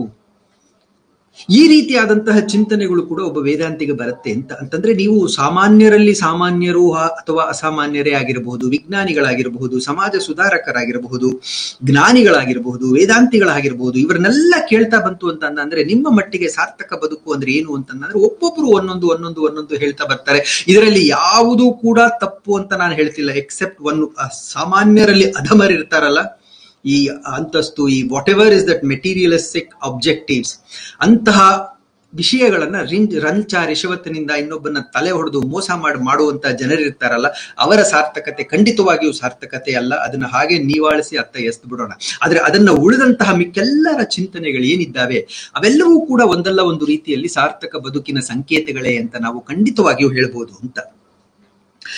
ಆದ್ರೆ ನಾವು ಈ ಎಲ್ಲವನ್ನೂ ಕೂಡ ಈ ಒಂದು ಸಾಧನ ಪಥದ ಮುಖೇನ ನಾವು ಅರ್ಥ ಮಾಡ್ಕೊಳ್ತಾ ಇದ್ದೀವಿ. ಅದು ಇದುವರೆಗೂ ಕೂಡ ಯಾವ ರೀತಿ ಅರ್ಥ ಮಾಡ್ಕೊಳ್ತಿದ್ದೀವಿ ಅಂತಂದ್ರೆ ವೇದದ ಬೆಳಕಿನಲ್ಲಿ ಇದರ ಅರ್ಥ ಏನು ಅಲ್ವಾ. ವೇದದ ಆ ಒಂದು ಹಿನ್ನೆಲೆಯಲ್ಲಿ ಇದಕ್ಕೆ ಏನೊಂದು ಅರ್ಥವನ್ನ ಕೊಡಬಹುದು, ಅದು ನಮಗೆ ಮುಖ್ಯ. ಅದನ್ನ ಮುಂದಿಟ್ಟುಕೊಂಡು ಈ ಸಾರ್ಥಕ ಬದುಕಿಗೆ ವೇದದ ಹಿನ್ನೆಲೆಯಲ್ಲಿ ಯಾವ ಒಂದು ಅರ್ಥವನ್ನ ಕೊಡ್ತಾರೆ ಅಂತ ನೋಡ್ತಾ ಹೋಗೋಣ. ನಾನು ಒಂದು ಮಾದರಿಯನ್ನ ಈ ಒಂದು 2-3 ಉಪನ್ಯಾಸಗಳಿಂದ ಇಟ್ಕೊಂಡಿದ್ದೀನಿ. ಮೊದಲಿನ ಉಪನ್ಯಾಸದಿಂದಲೂ ನೀವು ಗಮನಿಸಿರಬಹುದು, ಆದ್ರೂ ಕೂಡ ಅದನ್ನ ಸ್ಪಷ್ಟ ಮಾಡಬೇಕು ಅಂತ. ನೋಡಿ, ನಾವು ಯಾವುದೇ ಒಂದು ವೇದದ ಚಿಂತನೆಯನ್ನ ನಾವು ಅದನ್ನ ಗ್ರಹಿಸೋದಕ್ಕೆ ಮೊದಲು ನಾನು ಅದಕ್ಕೆ ಪೂರ್ವಭಾವಿಯಾಗಿ ಸ್ವಲ್ಪ ಹೆಚ್ಚೊತ್ತು ಅದಕ್ಕೆ ನಾನು ವ್ಯಯ ಮಾಡಿದರೂ ಕೂಡ ಒಂದು ಪೀಠಿಕೆಯ ರೂಪದಲ್ಲಿ ನಾನು ವೇದದ ಆ ಚಿಂತನೆ ಯಾವ ಒಂದು ಬುನಾದಿಯ ಮೇಲೆ ನಿಂತಿದೆ, ಯಾವ ಒಂದು ಸಿದ್ಧಾಂತದ ಬಲದ ಮೇಲೆ ನಿಂತಿದೆ ಅನ್ನೋದನ್ನು ಕೂಡ ನಾನು ಹೇಳ್ತೀನಿ ಅಂತ. ನೋಡಿ, ಹಾಗಾಗಿನೇ ಗಾಯತ್ರಿ ಮಂತ್ರ ಅನ್ನತಕ್ಕಂತಹ ಒಂದು ವಿಷಯವನ್ನ ನಾನು ಹೋದ್ಸಲದ 2 ಉಪನ್ಯಾಸಗಳಲ್ಲಿ ತೆಗೆದುಕೊಂಡಾಗ ನೇರವಾಗಿ ಗಾಯತ್ರಿ ಮಂತ್ರಕ್ಕೆ ಬರಲಿಲ್ಲ. ಅದಕ್ಕೆ ಮೊದಲು ಮನಸ್ಸೇ ಮೂಲ ಅನ್ನೋದು ವೇದ ಕಲ್ಪನೆ. ಎಲ್ಲರೂ ಅನೇಕರು ಮಾಡಿದ್ದಾರೆ, ಆದ್ರೆ ಮೂಲದಲ್ಲಿ ಅದು ವೇದದ ಕಲ್ಪನೆ. ಅದು ಮನಸ್ಸಿಗಿರತಕ್ಕಂತಹ ಒಂದು ಆ ಹಿರಿಮೆ ಗರಿಮೆಗಳನ್ನ ವೇದದಷ್ಟು ಚಂದವಾಗಿ ಮೂಲದಲ್ಲಿ ಇನ್ನಾರು ತಿಳಿಸಿಲ್ಲ ಅಂತ. ಆ ಒಂದು ಸಿದ್ಧಾಂತವನ್ನ ನಾನು ಅರ್ಥಕೊಂಡ್ಬಿಟ್ಟ ಅಂದ್ರೆ ಮನಸ್ಸೇ ಮೂಲ, ತುಡಿತದಿಂದ ಮಿಡಿತ, ಮಿಡಿತದಿಂದ ದುಡಿತ ಅನ್ನತಕ್ಕಂತಹ ಒಂದು ಕಾನ್ಸೆಪ್ಟ್ ನಮ್ಮಲ್ಲಿ ಬೇರೂರ್ತು ಅಂತ ಅಂದ್ರೆ ಆ ಒಂದು ತಳಹದಿಯ ಮೇಲೆ ವೇದಗಳ ಬೆಳಕಾದಂತಹ ಒಂದು ಸಾವಿತ್ರಿ ಮಂತ್ರವನ್ನ ನಾವು ಅಭ್ಯಾಸ ಮಾಡಿದಾಗ ಅದ್ಭುತ ಅನ್ಸುತ್ತೆ. ಹಾಗೆ ಮಾಡಿದ್ರು ಕೂಡ ಅದ್ಭುತ ಅಂತ ಅನ್ಸುತ್ತೆ. ಅಂತಹ ಒಂದು ಧೀಶಕ್ತಿ ಆ ಮಂತ್ರಕ್ಕಿದೆ. ಆದ್ರೂ ಕೂಡ ವೇದಗಳು ಎಲ್ಲಿಂದ ಬರ್ತದೆ, from where are they coming from ಅಲ್ವಾ. ಅದನ್ನ ಅರ್ಥ ಮಾಡ್ಕೊಂಡಾಗ ನಮಗೆ ಯಾವತ್ತಿಗೂ ಕೂಡ ಮುಂದಿನ ಆ ಒಂದು ಚಿಂತನೆಗಳೇನಿವೆ ಅದು ಕೇವಲ ಅರ್ಥ ಆಗೋದು ಮಾತ್ರ ಅಲ್ಲ, ನಮ್ಮ ಹೃದಯಕ್ಕೆ ಹತ್ತಿರ ಆಗತ್ತೆ ಅಂತ. ಅದೇ ನಿಟ್ಟಿನಲ್ಲಿ ಈ ಷೋಡಶ ಸಂಸ್ಕಾರಗಳ ಬಗ್ಗೆ ಮಾತನಾಡ್ತಾ ಬರುವಾಗ್ಲೂ ಕೂಡ ನಾನು ನೇರವಾಗಿ ಷೋಡಶ ಸಂಸ್ಕಾರಕ್ಕೆ ಬರೋಲ್ಲ. ಪ್ರಾಯಶಃ ಅದು ಯಾವಾಗ ಈ ವ್ಯಾಖ್ಯಾನದಲ್ಲಿ ಬರ್ತೀನೋ ಮುಂದಿನ ವ್ಯಾಖ್ಯಾನದಲ್ಲಿ ಬರ್ತೀನೋ ಗೊತ್ತಿಲ್ಲ, ಹೇಗ್ ಮಾತು ಮುಂದುವರಿಯತ್ತೆ ಅಂತ. ಆದ್ರೆ ಇಷ್ಟು ಮಾತ್ರ ನಿಜ, ಅದಕ್ಕೆ ಬರೋ ಅತ್ಯಂತ ಆ ಒಂದು ಅವಸರ ನನ್ನಲ್ಲಂತೂ ಇಲ್ಲ. ಯಾಕೆ ಅಂತಂದ್ರೆ ಆ ಒಂದು ಘಟ್ಟಕ್ಕೆ ಬರುವಕ್ಕೆ ಮೊದಲು ವೇದಗಳ 1-2-3 ಸಿದ್ಧಾಂತಗಳನ್ನ ಕೂಡ ಅರ್ಥ ಮಾಡ್ಕೋಬೇಕು ಅಂತ. ಅದನ್ನ ನಾನು ನಿಮಗೆ ತಿಳಿಸ್ತಕ್ಕಂತಹ ಪ್ರಯತ್ನವನ್ನ ಈಗ ಮಾಡ್ಲಿಕ್ಕೆ ಶುರು ಮಾಡ್ತೇನೆ. ನೋಡಿ, ಷೋಡಶ ಸಂಸ್ಕಾರಗಳು, ಸಾರ್ಥಕ ಬದುಕು ಇವಕ್ಕೆ ಬರೋಕ್ಕೆ ಮೊದಲು, ಅಂದ್ರೆ ಸಾರ್ಥಕ ಬದುಕು ವೇದಗಳ ಹೊರತಾಗಿ ಬೇರೆ ಬೇರೆ ಚಿಂತನೆಗಳು ಹೇಗಿದ್ದಾವೆ ಅನ್ನೋದನ್ನ ನೋಡಿದ್ವಿ. ಅವುಗಳನ್ನೆಲ್ಲ ಗೌರವಿಸ್ತಲೇ ವೇದ ಸಾರ್ಥಕ ಬದುಕನ್ನ ಹೇಗೆ ಡಿಫೈನ್ ಮಾಡುತ್ತೆ ಅಂತ ನೋಡ್ತಾ ಬರೋಣ. ಆ ನಂತರ ಸಾವಕಾಶವಾಗಿ ಷೋಡಶ ಸಂಸ್ಕಾರಗಳನ್ನ ತೆಗೆದುಕೊಳ್ಳೋಣ ಅಂತ. ವೇದಗಳ ಒಂದು ಚಿಂತನೆ ಇದೆ. ಇಂತಹ ಚಿಂತನೆಗಳು ನಮ್ಮಲ್ಲಿ ಯಾಕೆ ಸ್ಪಷ್ಟವಾಗಿರ್ಬೇಕು ಅಂತಂದ ಅಂದ್ರೆ, ಯಾವುದೋ ಒಂದು ವೇದ ಮಂತ್ರವನ್ನ ನಾವು ತೆಗೆದುಕೊಂಡು ಅಭ್ಯಾಸ ಮಾಡುವಾಗ ಅಥವಾ ಅದರ ಅರ್ಥವನ್ನ ಹುಡುಕ್ತಾ ಸಾಗಿದಾಗ ಈ ರೀತಿಯಾದಂತಹ ವೇದದ ಸಿದ್ಧಾಂತಗಳೇನಿವೆ ಅದರ ಬೆಳಕಿನಲ್ಲಿ ನೋಡಿದಾಗ ಅದಕ್ಕೆ ಒಂದು ನಿಜವಾದಂತಹ ಅರ್ಥ. ಹೇಗೆ ನಾವು ಈ ಒಂದು ಉಪನ್ಯಾಸ ಮಾಲೆಯಲ್ಲಿ ಧಾತುಗಳಿಗೆ ಮಹತ್ವ ಕೊಡ್ತಾ ಇದ್ದೀವಿ, ಧಾತುಗಳ ಮೂಲಕ ವೇದ ತನಗೆ ತಾನೇ ಹಾಕಿಕೊಂಡಿರ್ತಕ್ಕಂತಹ ವೇದಾಂಗಗಳ ಮೂಲಕವೇ ವೇದ ಮಂತ್ರವನ್ನ ಅರ್ಥ ಮಾಡ್ಕೊಂಡೋದು ಅಂತ ಹೇಳಿದ್ವೋ, ಅದೇ ರೀತಿಯ ಧಾತುಗಳ ಜೊತೆಯಲ್ಲಿಯೇ ಕೂಡ ಕಲ್ಪ, ಅದರ ಸಿದ್ಧಾಂತಗಳು ಏನಿದ್ದಾವೆ ಅವುಗಳ ಮೂಲಕವೇ ಅರ್ಥ ಮಾಡ್ಕೊಂಡ ಅಂದ್ರೆ ಅದರಲ್ಲಿ ಹುದುಗಿರತಕ್ಕಂತಹ ಒಂದು ಸತ್ವ ಸಾರ ನಮಗೆ ಯಾವುದೇ ಒಂದು ಹಿಡಿತವಿಲ್ಲದೆ ಹರಿದು ಬರುತ್ತೆ ನಮ್ಮತ್ತ ಅಂತ. ವೇದಗಳ ಒಂದು ಚಿಂತನೆಯನ್ನ ನಾನು ಸಾರ್ಥಕ ಬದುಕು ಅಂತ ವೇದ ಏನ್ ಹೇಳುತ್ತೆ ಅಂತ ಅನ್ನೋದಕ್ಕೆ ಮೊದಲು ತಮ್ಮೊಡನೆ ಹಂಚ್ಕೋಬೇಕು ಅಂತ. ನೋಡಿ, ವೇದಗಳ ಪ್ರಕಾರ ಈ ಇಡೀ ವಿಶ್ವದಲ್ಲಿ 3 ಅಸ್ತಿತ್ವಗಳಿದೆ ಅಂತ ವೇದ ಹೇಳುತ್ತೆ. ಯಾವುದದು 3 ಅಸ್ತಿತ್ವಗಳು? ಆ 3 ಅಸ್ತಿತ್ವಗಳು ಅಂತಂದ್ರೆ ಇಂಗ್ಲಿಷ್ ಅಲ್ಲಿ we can call them as entities ಅಂತ. What are the 3 entities that exist in this entire universe as per Vedic philosophy ಅಂತ. ಆ 3 ಅಸ್ತಿತ್ವಗಳನ್ನೇ ವೇದ ಬಹಳ ಚಂದದಲ್ಲಿ ಕರೆಯುತ್ತೆ. ಅದು ಒಂದು ಸತ್. ಸತ್ ಅಂತ ಅಂದ್ರೇನು? ಆ ಸತ್ ಅಂದ್ರೆ ಜಡ ಅಂತ. ಜಡ ಎಲ್ಲ, ಈಗ ನಾನು ಕುಳಿತಿರ್ತಕ್ಕಂತಹ ಟೇಬಲ್ ಇದು ಸತ್, ಇದು ಈ ಕಂಪ್ಯೂಟರ್ ನನ್ನ ಮುಂದೆ ಇರೋದು ಇದು ಸತ್. ಇದು ಯಾಕೆ? ಇದು ಜಡ ಅಂತ. ಅದು ಒಂದು ಅಸ್ತಿತ್ವ. ವಿಶ್ವದಲ್ಲಿ ಇರುವುದು ಎಲ್ಲವನ್ನೂ ಕೂಡ 3 ಅಸ್ತಿತ್ವದಲ್ಲಿ ಹಿಡಿದಿರುತ್ತೆ ವೇದ. ಒಂದು ಸತ್ ಜಡ, ಇನ್ನೊಂದು ಸತ್ ಚಿತ್. ಆ ಚಿತ್ ಅನ್ನೋದು ಪ್ರಜ್ಞೆ ಅಂತ. ಯಾವ ಒಂದು ಜಡದಲ್ಲಿ ಪ್ರಜ್ಞೆ ಇದೆಯೋ ಅಂತಹ ಒಂದು ಎಂಟಿಟಿಯನ್ನ, ಅಂತಹ ಒಂದು ಅಸ್ತಿತ್ವವನ್ನ ಸತ್ ಚಿತ್ ಅಂತ ಕರೆಯುತ್ತೆ. ನಾವು ಅದನ್ನ ಬೇಕಾದ್ರೆ ಆತ್ಮ ಅಂತ ಕರಿಬಹುದು. ಇನ್ನು 3ನೇಯದು ಅದೇನದು? ಅದು ಸತ್ ಚಿತ್ ಆನಂದ. ಅದು ಜಡವೂ ಆದರೆ ಜಡದಲ್ಲಿರತಕ್ಕಂತಹ ಪ್ರಜ್ಞೆ, ಹಾಗೂ ಆ ಪ್ರಜ್ಞೆಯ ಜೊತೆ ಯಾವುದೇ ಒಂದು ಭೇದವಿಲ್ಲದೆ ಹರಿದು ಹಂಚಿ ಹೋಗಿರತಕ್ಕಂತಹ ಇನ್ನೊಂದು ತತ್ವ ಆನಂದ. ಈ 3 ಎಲ್ಲಿದೆಯೋ ಅದು ಸತ್ ಚಿತ್ ಆನಂದ. ಅದನ್ನೇ ನಾವು ಸಚ್ಚಿದಾನಂದ ಅಂತ ಕರಿತೇವೆ. ಅದನ್ನೇ ನಾವು ಪರಮಾತ್ಮ ಅಂತ ಭಾವಿಸ್ತೇವೆ ಅಂತ. ಅಂದ್ರೆ ಏನಾಯ್ತು? ವೇದಗಳ ಹಿನ್ನೆಲೆಯಲ್ಲಿ ಇಡೀ ವಿಶ್ವದಲ್ಲಿ, ಬ್ರಹ್ಮಾಂಡದಲ್ಲಿ ಇರತಕ್ಕಂತಹ ಎಲ್ಲವನ್ನೂ ಕೂಡ we can just classify them into 3 groups: ಸತ್, ಸತ್ ಚಿತ್, ಸತ್ ಚಿತ್ ಆನಂದ ಅಂತ. ಇದು ಬಹಳ ಮುಖ್ಯ ಅಂತ. ಸತ್ ಅಂದ್ರೆ ಏನು? ಜಡ ಅಂತ. ಇರುತ್ತೆ ಅಂತ, ಇರುವುದು ಅಂತ ಅಲ್ವಾ? ಯಾವುದು ಇದೆಯೋ ಅವೆಲ್ಲವೂ ಕೂಡ ಸತ್ ಅಂತ. ಅಂದ್ರೆ ಏನಾಯ್ತು? ಈ ಜಗತ್ತು ಅಲ್ಲಿ ಏನು, what is that is missing in that ಅಂತಂದ ಅಂದ್ರೆ ಪ್ರಜ್ಞೆ. ಅದು ಚಿತ್ ಅನ್ನೋದು ಬರಬೇಕು, ಆತ್ಮ ಬಂದು ಸೇರ್ಬೇಕು ಅಂತ. ಹಾಗಾಗಿ ಸತ್ ಚಿತ್ ಅನ್ನೋದು ಸತ್ ತರನೇ ಇರುತ್ತೆ. ಜಡದ ರೂಪದ ಜಡ ಹೇಗಿದೆಯೋ ಅದೇ ರೀತಿ ಇರುತ್ತೆ, ಆದ್ರೆ ಪ್ರಜ್ಞೆಯಿಂದ ಇರುತ್ತೆ. ಇದು ಮೂಲವಾದಂತಹ ಒಂದು ವ್ಯತ್ಯಾಸ. ನಮ್ಗೆ ಇದು ಇಳಿಬೇಕು. ನಮ್ಗೆ ಪ್ರಜ್ಞೆಯಿಂದ ಕೂಡಿರ್ತಕ್ಕಂತಹ ಸತ್ಯೇನಿದೆ ಅದು ಸತ್ಚಿತ್ ಆಗತ್ತೆ, ಆತ್ಮ ಅಂತ ಕರಿಬಹುದು ಅಂತ. ಇನ್ನು 3ನೇದು ಸತ್ಚಿತ್ ಆನಂದ. ಅದು ಯಾವಾಗಲೂ ಕೂಡ ಆನಂದದಲ್ಲಿರುತ್ತೆ, ಸದಾ ಆನಂದದಲ್ಲಿರುತ್ತೆ, ಪ್ರಜ್ಞೆಯಿಂದ ಕೂಡಿರುತ್ತೆ. ಅದು ಪರಮಾತ್ಮ ಅಂತ. ಹಾಗಾಗಿ ನಾವು ಈ ಸತ್ ಅನ್ನೋದು, ಜಡ ಅನ್ನೋದು ಏನಿದೆ ಅದನ್ನ ಕೆಲವರು ಜಗತ್ತು ಅಂತ ಕರೀತಾರೆ. ಈ ಸತ್ ಚಿತ್ತನೇನಿದೆ ಅದನ್ನ ಕೆಲವರು ಆತ್ಮ ಅಂತ ಕರೀತಾರೆ. ನನ್ನ ವೇದ ಗುರುಗಳು, ನನ್ನ ವೇದ ಆಚಾರ್ಯರಾದಂತಹ ಸುಧಾಕರ ಶರ್ಮರು ಇದಕ್ಕೆ 2 ಪದ ಬಳಸ್ತಾರೆ. ನನ್ಗೆ ತುಂಬಾ ಖುಷಿ ಆಯ್ತು ಆ ಪದ ಮೊದಲು ಕೇಳಿದಾಗಿಂದ. ನಾನು ಅದನ್ನೇ ಬಹುತೇಕ ಬಳಸ್ತೀನಿ. ಆತ್ಮವನ್ನ ಅವರು ಅಣುಚೇತನ ಅಂತ ಕರೀತಾರೆ. ಪರಮಾತ್ಮ 3ನೇದು ಸಚ್ಚಿದಾನಂದ, ಸತ್ ಚಿತ್ ಆನಂದ. ಆ ಪರಮಾತ್ಮನನ್ನ ವಿಶ್ವಚೇತನ ಅಂತ ಕರೀತಾರೆ. ಅಂತಂದ ಅಂದ್ರೆ ವಿಶ್ವಚೇತನ, ಎಲ್ಲೆಡೆ ಇರತಕ್ಕಂತಹ ಚೇತನ, ಪ್ರಜ್ಞೆ. ಅಂತಹ ಒಂದು ವಿಶ್ವಚೇತನದ ಅಣುವಾಗಿ ಇನ್ನೊಂದು ಕಡೆ ಅಲ್ಲಲ್ಲಿ ಇರತಕ್ಕಂತಹ ಒಂದಷ್ಟು ಪ್ರಜ್ಞೆಗಳು, ಆತ್ಮಗಳು, ಅಣುಚೇತನಗಳು. ಮಿಕ್ಕಿದ್ದೆಲ್ಲ ಜಡ, ಜಗತ್ತು ಅಂತ. ನಾವು ಇಷ್ಟು ಹೇಳಿ ಮುಂದುವರೆದ್ರೆ ಸ್ವಲ್ಪ ಗೊಂದಲಗಳು ಮನಸ್ಸಲ್ಲಿರುತ್ತೆ ಅಂತ. ನಾನು ಇದನ್ನ ಕಲಿಯುವ ಹೊತ್ತಿನಲ್ಲಿ ನನಗೆ ಬಂದಂತಹ ಏನೇನು ಗೊಂದಲಗಳಿದೆಯೋ ಅವೆಲ್ಲವೂ ಕೂಡ, ಇದನ್ನೆಲ್ಲ ಕಲ್ತಿರೋ ತಮ್ಮಲ್ಲಿ ಯಾರು ಇತ್ತು ಅಂದ್ರೆ ನಾನು ಅವರನ್ನ ಉದ್ದೇಶಿಸಿ ಹೇಳ್ತಾ ಇಲ್ಲ. ಆದ್ರೆ ಇದೆಲ್ಲ ಮೊದಲನೇ ಸಲ ಅಥವಾ ಸ್ಪಷ್ಟತೆ ಇಲ್ಲದೆ ಇರತಕ್ಕಂತಹ ಕೆಲವರಿಗೆ ನನಗುಂಟಾದಂತಹ ಗೊಂದಲಗಳನ್ನೇ ನಾನು ಮೂಲವಾಗಿಟ್ಟುಕೊಂಡು ಅವುಗಳನ್ನು ಬಿಡಿಸ್ತಾ ನಿಮ್ ಜೊತೆ ಬರ್ತಾ ಇದ್ದೀನಿ. It will some way help somebody ಅಂತ ಅನ್ನತಕ್ಕಂತಹ ಒಂದು ವಿಚಾರದಿಂದ ಇದನ್ನೆಲ್ಲ ನಾನು ವಿಸ್ತರಿಸ್ತಾ ಸಾಕ್ತಾ ಇದ್ದೀನಿ ಅಂತ. ಈ ಸತ್ ಮತ್ತೆ ಸತ್ ಚಿತ್ ಮತ್ತೆ ಸಚ್ಚಿದಾನಂದ ಈ ಮೂರು ಏನಿದೆ, ಇವುಗಳ ಗುಣಗಳೇನು, ಗುಣವಿಶೇಷತೆಗಳೇನು ಅಂತ ನೋಡ್ಕೊಳ್ಳೋಣ ಅಂತ. ಈಗ ನೋಡಿ, ಸತ್ ಅಂತಂತಂದ್ರೆ ಪಂಚಭೂತಗಳಿಂದ ಆಗಿರತಕ್ಕಂತಹ ವಸ್ತು ಅಂತ.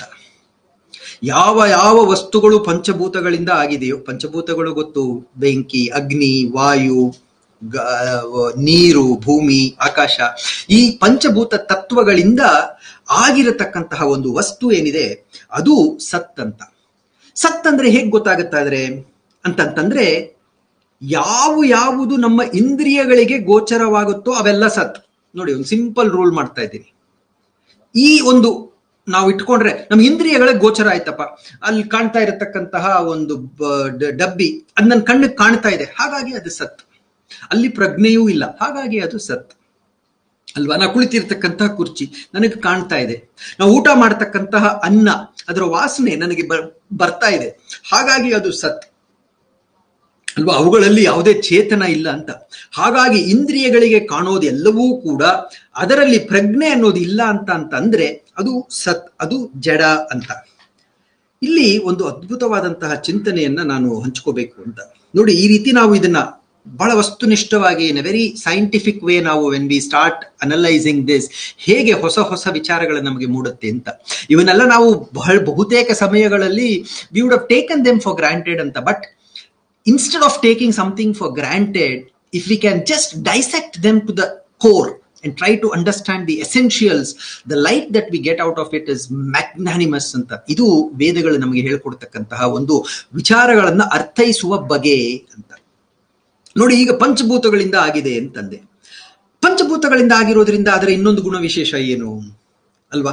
5 ತತ್ವಗಳಿಂದ ಒಂದು ವಸ್ತು ಆಗಿದೆ ಅಂತಂದ್ರೆ ಇನ್ನೊಂದು ವಸ್ತು ಕೂಡ ಅದೇ 5 ತತ್ವಗಳಿಂದ ಆಗಿದೆ ಅಂತಂದ್ರೆ ಮೊದಲನೆಯ ಹಾಗೂ ಆ ಎರಡನೆಯ ವಸ್ತುವಿನಲ್ಲಿ ಇರತಕ್ಕಂತಹ ಆ 5 ತತ್ವಗಳ ಮಿಶ್ರಣದ ಪ್ರಮಾಣ ಏನಿದೆ ಬೇರೆ ಬೇರೆ ಅಂತ ಅಲ್ವಾ.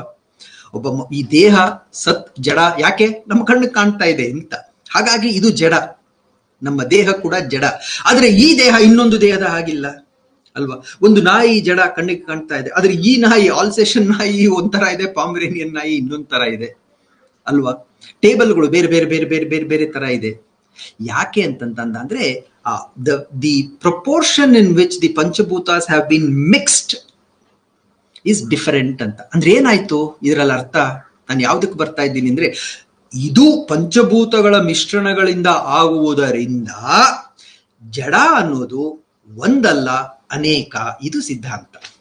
ಯಾರು ಹೇಳಿದ್ರೆ ಜಡ ಅನೇಕ, ಸುಮ್ಮನೆ ಅನ್ಕೊಳ್ಳೋದು ಬೇಡ. ಯಾಕೆ ಹೇಳ್ತಾ ಇದ್ದಾರೆ ಜಡ ಅನೇಕ ಒಂದು ಅಂತಂದ್ರೆ ಅದು ಪಂಚಭೂತಗಳಿಂದ ಆಗಿದೆ.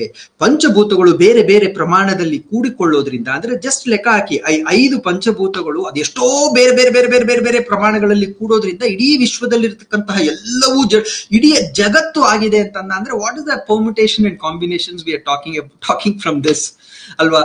ಪ್ರಾಬಬಲಿ ಗಣಿತಕ್ಕೆ ಸಿಗಲ್ಲ ಆ ಸಂಖ್ಯೆ ಅಂತ, ಗಣಿತಕ್ಕೆ ಆ ಸಂಖ್ಯೆ ಸಿಗಲ್ಲ. ಅಂತಹ ಒಂದು ವೈವಿಧ್ಯಮಯವಾದಂತಹ, ಅನನ್ಯವಾದಂತಹ, ಒಂದಕ್ಕೊಂದು ಬಹಳ ವಿಭಿನ್ನವಾಗಿರತಕ್ಕಂತಹ, ನಕ್ಷತ್ರಗಳ ಎಣಿಕೆಯನ್ನ ಮೀರತಕ್ಕಂತಹ ಆ ಒಂದು ಸೃಷ್ಟಿ ಜಡ ಜಗತ್ತು. ಯಾಕೆ? ಅದು ಪಂಚಭೂತಗಳಿಂದ ಆಗಿದೆ, ಅದರ ಬೇರೆ ಬೇರೆ ಪ್ರಮಾಣಗಳಿಂದ ಆಗಿದೆ. ಹಾಗಾಗಿ ಜಡ ಏಕ ಅಲ್ಲ ಅನೇಕ. ಇದು ನಮಗೆ ಅರ್ಥ ಆಗಬೇಕು ಅಂತ. ಅದರ ಜೊತೆಗೆ ಹೇಳಿದೆ, ಇದರಲ್ಲಿ ಅರಿವಿಲ್ಲ, ಇದರಲ್ಲಿ ಪ್ರಜ್ಞೆ ಇಲ್ಲ ಅಂತ. ಹಾಗಾಗಿ ಕೆಲವರು ಈ ಜಡವನ್ನ ತಮ ಅಂತ ಕೂಡ ಕರೀತಾರೆ. ತಮಸ್ಸು, ತಮ ಅಂತ ಕೂಡ ಕರೀತಾರೆ. ತಮ ಅಂದ್ರೆ ಏನರ್ಥ? ಮತ್ತೆ ಧಾತುವಿಗೆ ಬಂತು ಅಂತಂದ್ರೆ ತಮು ಕಾಂಕ್ಷಾಯಾಮ್ ಅಂತ ಧಾತು ಅಂತಂದ್ರೆ ದುಃಖ ಅಂತ. ಯಾವುದು ದುಃಖವನ್ನ ನೀಡುತ್ತೆ ಅಂತ. ಹಾಗಾಗಿಯೇ ವೇದಾಂತಿಗಳು ವಿಶೇಷವಾಗಿ ಜಗತ್ತನ್ನ ದುಃಖಭರಿತ ಅಂತ ಕರೀತಾರೆ.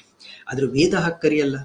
ವೇದಕ್ಕೆ ದುಃಖಕ್ಕಿಂತ ಹೆಚ್ಚಾಗಿ ಬಹಳ ಮುಖ್ಯವಾದಂತಹ ಇನ್ನೊಂದು ಅಂಶ ಇದೆ, ಇದು ಅಜ್ಞಾನ ಅಂತ. ವೇದ ಜಗತ್ತನ್ನ ಅಜ್ಞಾನ ಅಂತ ಕರೆಯುತ್ತೆ. ಯಾಕೆ? ಅಲ್ಲಿ ಪ್ರಜ್ಞೆ ಇಲ್ಲ. ಆದ್ರೆ ಪ್ರಜ್ಞೆ ಇರತಕ್ಕಂತಹ ಒಬ್ಬ ಈ ಜಗತ್ತನ್ನ ಪ್ರಜ್ಞಾಹೀನವಾಗದೆ, ಪ್ರಜ್ಞಾರಹಿತನಾಗದೆ, ಪ್ರಜ್ಞಾ ಸಹಿತನಾಗಿ ಅದನ್ನ ಅನುಭವಿಸುವ ಹಂತಕ್ಕೆ ಬಂದರೆ ಆ ಜಗತ್ತು ಕೂಡ ಮಿಥ್ಯ ಅಲ್ಲ. ಆ ಜಗತ್ತಲ್ಲೂ ಕೂಡ ಸತ್ವ ಇದೆ. ಆ ಜಗತ್ತಲ್ಲೂ ಕೂಡ ಜಗನ್ನಾಥನನ್ನ ಕಾಣತಕ್ಕಂತಹ ಒಂದು ಅದ್ಭುತವಾದಂತಹ ಸಾಧ್ಯತೆ ಇದೆ. ಇದು ವೇದ ಹೇಳುತ್ತೆ. ಹಾಗಾಗಿನೇ ನನಗೆ ವೇದದ ಆ ಒಂದು ಬೆಳಕು ತುಂಬಾ ಖುಷಿ ಕೊಡುತ್ತೆ, ಅದರ ಬಗ್ಗೆ ಚಿಂತನೆ ಮಾಡ್ತಾ ಸಾಗಿದಾಗ ಅಂತ. ಇನ್ನು ಎರಡನೆಯದು ಸತ್ ಚಿತ್. ಸತ್ ಚಿತ್ ಅಂದ್ರೆ ಏನು?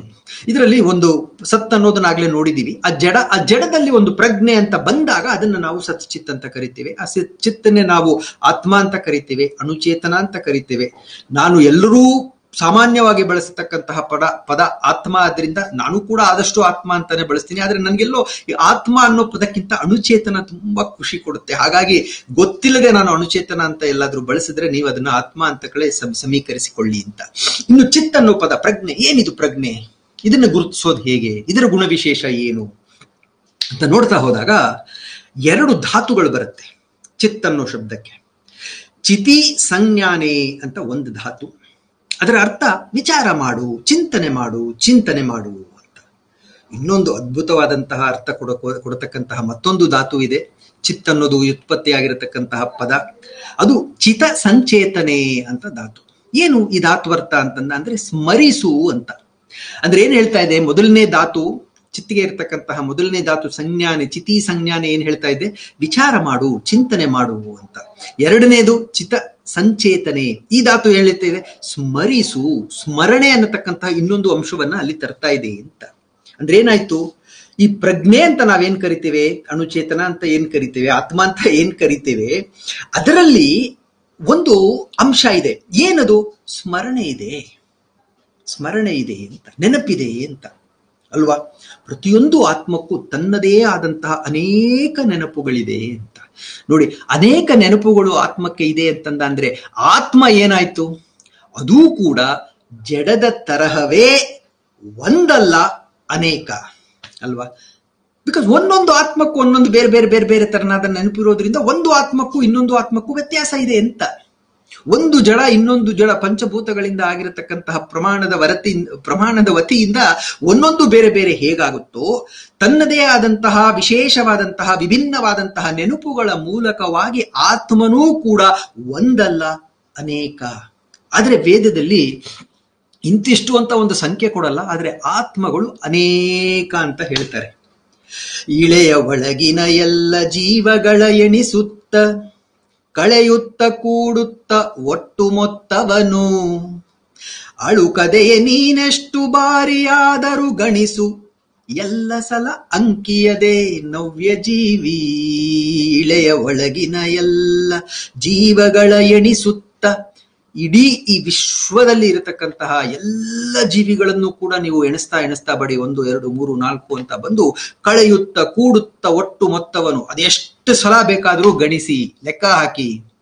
ಅಳುಕದೆಯೇ ನೀನೆಷ್ಟು ಬಾರಿಯಾದರೂ ಗಣಿಸು, ಅದೆಷ್ಟು ಸಲ ಬೇಕಾದರೂ ಲೆಕ್ಕ ಹಾಕೊಳ್ಳಿ. ಅದು ಯಾವ ಸೂಪರ್ ಕಂಪ್ಯೂಟರ್ ಬಳಸ್ಕೊಂಡು ಲೆಕ್ಕ ಹಾಕ್ತಿರೋ ಹಾಕೊಳ್ಳಿ. ಎಲ್ಲ ಸಲ ಅಂಕಿಯದೆ ನವ್ಯಜೀವಿ, ಅದೇ ಅಂಕಿ ಬರುತ್ತೆ ಅಂತ. ಅಂದ್ರೆ ಏನು ಪ್ರಶ್ನೆ, ಒಂದು ಗೊಂದಲ ಅಲ್ಲ. ಅದು ಹೇಗೆ ಸಾಧ್ಯ? ಇದು ಯಾವಾಗ್ಲೂ ಒಂದೇ ಸಲ ಅಂಕಿ ಇರಕ್ಕೆ ಸಾಧ್ಯ ಅಲ್ವಾ? 200 ವರ್ಷಗಳ ಹಿಂದೆ ಸುಮಾರು 300 ಕೋಟಿ ಇತ್ತು ವಿಶ್ವದ ಜನಸಂಖ್ಯೆ. ಇವತ್ತು 700 ಕೋಟಿ ಆಗೋಗ್ಬಿಡ್ತು. ಅಂದ್ರೆ 400 ಕೋಟಿ ಏನು ಸುಮ್ಮನೆ ಬಂದ್ಬಿಡ್ತು? ಅವೆಲ್ಲ ಹೊಸ ಆತ್ಮಗಳಲ್ಲ. ಈ 400 ಕೋಟಿ ಬರುವಾಗ ಅದು ಎಷ್ಟು ಜೀವರಾಶಿಗಳು ತಮ್ಮ ಸಂತತಿಯನ್ನೇ ಹಾಳು ಮಾಡ್ಕೊಂಡ್ಬಿಟ್ಟಿವೆ ಅಲ್ವಾ? So many of the species have gone unnoticed ಅಲ್ವಾ? ಡೆತ್ ಅಲ್ವಾ? ದೇ ಹ್ಯಾವ್ ಬಿಕಮ್ ಎಕ್ಸ್ಟಿಂಕ್ಟ್ ಅಲ್ವಾ? ಅದನ್ನ ಲೆಕ್ಕ ಹಾಕ್ಬೇಕು ಅಂತ. ಪ್ರತಿಯೊಂದು ಜೀವಿ ಅಂತಂದ್ರೆ ಬರೀ ಮನುಷ್ಯ ಜೀವಿ ಅಲ್ಲ. ನಾವು ಯಾವ ರೀತಿ ಅಂದ್ರೆ ಇಲ್ಲೂ ಕೂಡ ಒಂದು ನಮ್ದಷ್ಟೇ ಮುಖ್ಯ ಅಂತ, ನಾವು ಕ್ಷುಲ್ಲಕ ನಾವು ಅಂತ. ಹಾಗಾಗಿ ಎಲ್ಲ ಜೀವಿಗಳ ಒಟ್ಟು ಮೊತ್ತವನ್ನ ನೀವು ಲೆಕ್ಕ ಹಾಕ್ತು ಅಂದ್ರೆ ಅದು ಯಾವಾಗ್ಲೂ ಸಮನಾಗಿರುತ್ತೆ ಅಂತ. ಆದ್ರೆ ನೆನಪುಗಳು ಬೇರೆ ಬೇರೆ ಆದ್ರಿಂದ ಆತ್ಮ ಕೂಡ ಒಂದಲ್ಲ, ಆತ್ಮ ಕೂಡ ಅನೇಕ. ಆತ್ಮನನ್ನ ಗುರುತಿಸೋದು ಹೇಗೆ? ಜಡವನ್ನ ಗುರುತಿಸಲಿಕ್ಕೆ ಒಂದು ಸಿಂಪಲ್ ರೂಲ್ ಮಾಡ್ಕೊಂಡ್ವಿ. ಯಾವ್ಯಾವ್ದು ಇಂದ್ರಿಯಗಳಿಗೆ ಎಟುಕುತ್ತೋ ಅಲ್ವಾ? ನಮ್ಮ ಕರ್ಮೇಂದ್ರಿಯಗಳೇನಿದೆ, ಮೂಗು, ನಾಲಿಗೆ, ಕಣ್ಣು, ಕಿವಿ, ಚರ್ಮ, ಇವುಗಳಿಗೆ ಯಾವುದೇ ಎಟುಕುತ್ತೋ, ಗೋಚರವಾಗುತ್ತೋ, ಸ್ಪರ್ಶವಾಗುತ್ತೋ, ವಾಸನೆ ಗೊತ್ತಾಗುತ್ತೋ, ದೃಷ್ಟಿಯಲ್ಲಿ ಅದು ನಮ್ಮ ತೆಕ್ಕೆಗೆ ಬಂದು ಬೀಳುತ್ತೋ, ಅದರ ಶಬ್ದವನ್ನ ನಮಗೆ ಕೇಳಲಿಕ್ಕೆ ಆಗುತ್ತೋ, ಇವೆಲ್ಲವೂ ಕೂಡ ನಾವು ಸತ್ ಅಂತ ಅಂದ್ವಿ, ಜಡ ಅಂತಂದ್ವಿ. ಆದ್ರೆ ಇದು ಸ್ವಲ್ಪ ವಿಶೇಷವಾದದ್ದು. ಏನು? ಚಿತ್ ಅನ್ನೋದನ್ನ ಗುರುತಿಸೋದು ಹೇಗೆ ಅಲ್ವಾ? ಚಿತ್ ಅನ್ನೋದನ್ನು ನಾವು ಗುರುತಿಸ್ಬೇಕಲ್ವಾ? ಇಲ್ಲ ಅಂತಂದ್ರೆ ನಾವು ಕಷ್ಟ ಆಗತ್ತೆ, ಯಾವ್ದು ಸತ್ತು ಯಾವ್ದು ಚಿತ್ ಅಂತ. ಅದನ್ನ ಗುರುತಿಸೋದು ಹೇಗೆ ಅಂತಂದ್ರೆ ಯಾವ ಒಂದು ವಸ್ತುವಿನಲ್ಲಿ ಈ 6 ಇದೆಯೋ, ಯಾವ್ದದು?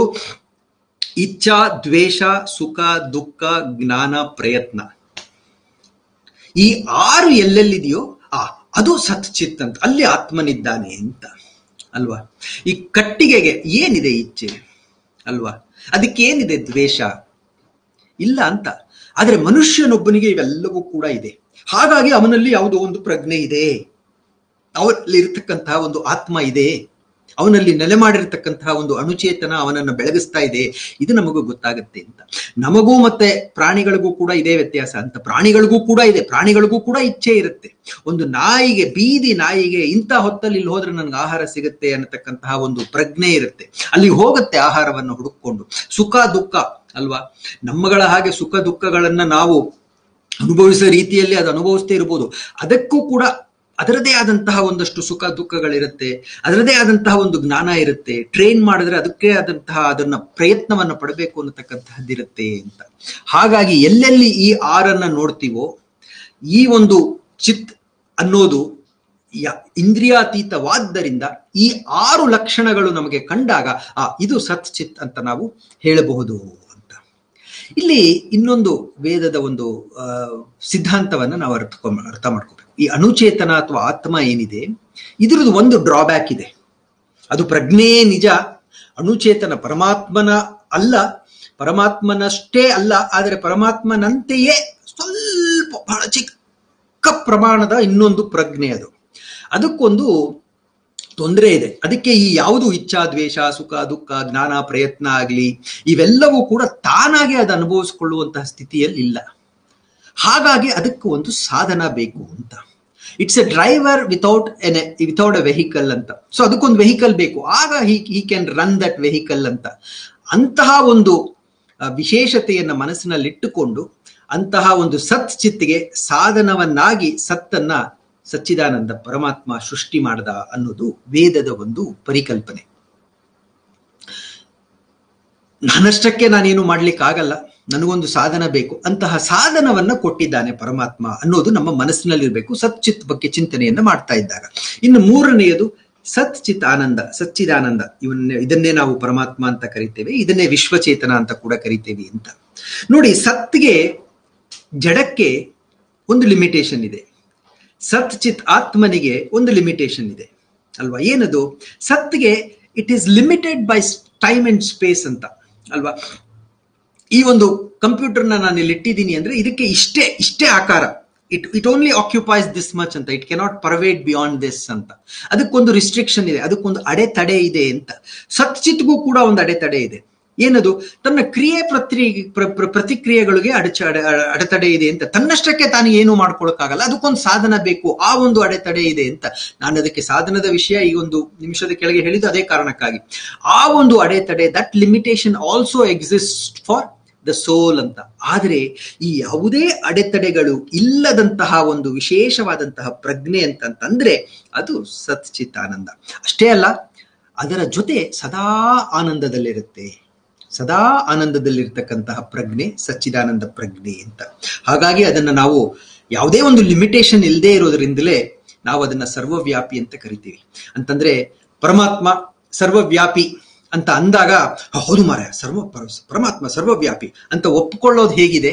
ಅಥವಾ ಪರಮಾತ್ಮನಿಗೆ ಈ ಯಾವುದೇ ಲಿಮಿಟೇಷನ್ಸ್ ಇಲ್ಲದೆ ಇರೋದರಿಂದ ಅವನು ಸರ್ವವ್ಯಾಪಿ ಅಂತ ಅಂದಾಗ ಅದನ್ನು ಸುಮ್ಮನೆ ಒಪ್ಕೊಳ್ಳೋದಲ್ಲ, ಅದರ ಹಿಂದೆ ಇರತಕ್ಕಂತಹ ಒಂದು ಸೈಂಟಿಫಿಕ್ ಅನಾಲಿಸಿಸ್ ಏನಿದೆ, ವಸ್ತುನಿಷ್ಠವಾದಂತಹ ವಿಚಾರ ಏನಿದೆ, ಅದು ನಮಗೆ ಗೋಚರವಾಗಿ ನಮಗೆ ಅನ್ಸುತ್ತೆ ಹೌದು ಮಾರಾಯ, ಪರಮಾತ್ಮ ಸರ್ವವ್ಯಾಪಿ ಅಲ್ವಾ. ಇದು ಬಹಳ ಸೂಕ್ಷ್ಮವಾದಂತಹ ವೆರಿ ಸಟಲ್ ಡಿಫರೆನ್ಸ್ ಅಂತ in the way in which we need to think ಅಂತ. ನಾವು ಹೇಳೋದು ಒಂದೇ ಮಾತು, ವೇದಗಳ ಕಲಿಕೆಯನ್ನು ನಾವು ಶುರು ಮಾಡಿದಾಗ ನಮ್ಮ ಸ್ಥೂಲವಾದಂತಹ ಒಂದು ಚಿಂತನ ಕ್ರಮದಿಂದ ನಾವು ಒಂದಷ್ಟು ಸೂಕ್ಷ್ಮವಾದಂತಹ ಚಿಂತನ ಕ್ರಮಕ್ಕೆ ಬರಬೇಕು. ಯಾಕೆ ನಾನು ಇದನ್ನು ಹೇಳ್ತಾ ಇದ್ದೀನಿ ಅಂತಂದ ಅಂದ್ರೆ, ಇಲ್ಲಿ ವ್ಯತ್ಯಾಸಗಳೇನಿದ್ದಾವೆ ಅಂದ್ರೆ, ನಾನು I keep telling this, wherever science ends spirituality begins ಅಂತ. ಈ ಸೈನ್ಸ್ ಎಂಡ್ಸ್ಗೂ ಸ್ಪಿರಿಚುಯಾಲಿಟಿ ಬಿಗಿನ್ಗೂ ಇದೆಯಲ್ಲ, ಆ ಒಂದು ಥಿನ್ ಲೇಯರ್, ಕೂದಲೆಳೆಯಷ್ಟು ಅಂತರ, ಅದು ಏನಿದೆ ಅದರಲ್ಲಿಯೇ ಒಂದು ವಿಶ್ವಕ್ಕೆ ಆಗಿ ಬರುವಷ್ಟು ಚಿಂತನೆಗಳ ಆಗರ ಸಾಗರ ಅಲ್ಲಿದೆ ಅಂತ. ಅದು ನಮಗೆ ಎಟಕಬೇಕು ಅಂತ. ನಾವು ಅದನ್ನ it's very easy to miss them because it's very subtle ಅಲ್ವಾ. ನಮಗೆ ಕಣ್ಣಕ್ಕೆ ಕಾಣೋದನ್ನ ನಾವು ಮಿಸ್ ಮಾಡಕ್ಕಾಗಲ್ಲ. ನಾವಲ್ಲಿ ನ್ಯೂಯಾರ್ಕ್ಗೆ ಹೋಗಿ ಸಮುದ್ರದಲ್ಲಿ ಇದ್ದಾಗ ಅಲ್ಲಿ ಮುಂದೆ ಇರತಕ್ಕಂತಹ ಸ್ಟ್ಯಾಚ್ಯೂ ಆಫ್ ಲಿಬರ್ಟಿ ಮಿಸ್ ಮಾಡಕ್ ಸಾಧ್ಯನೇ ಇಲ್ಲ ನಮ್ಗೆ ಅಂತ. ಯಾಕೆ ಅದು ಕಣ್ಣಿಗೆ ಕಾಣ್ತಾ ಇದೆ ಅಂತ ಅಲ್ವಾ.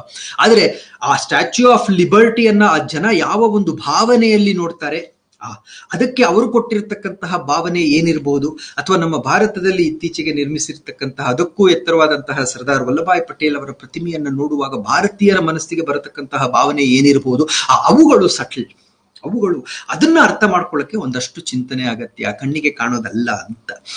ಹಾಗಾಗಿ ಯಾವುದೇ ಲಿಮಿಟೇಷನ್ಸ್ ಇಲ್ಲದೆ ಇರೋದ್ರಿಂದಲೇ ಸಚ್ಚಿದಾನಂದ ಸರ್ವವ್ಯಾಪಿ, ಸರ್ವಶಕ್ತ, ಹೀಸ್, ಅದನ್ನೇ ಇಂಗ್ಲಿಷ್ ನಲ್ಲಿ ನಾವು ಹೇಳೋದು Omni present, Omni potent, and ಮೂರನೇದು ಬಹಳ ಮುಖ್ಯವಾದಂತಹ ವಿಷಯ ಏನದು, ಆತ ಸರ್ವಜ್ಞ, ಆಲ್ ನೋಯಿಂಗ್ ಅಂತ ಅಲ್ವಾ.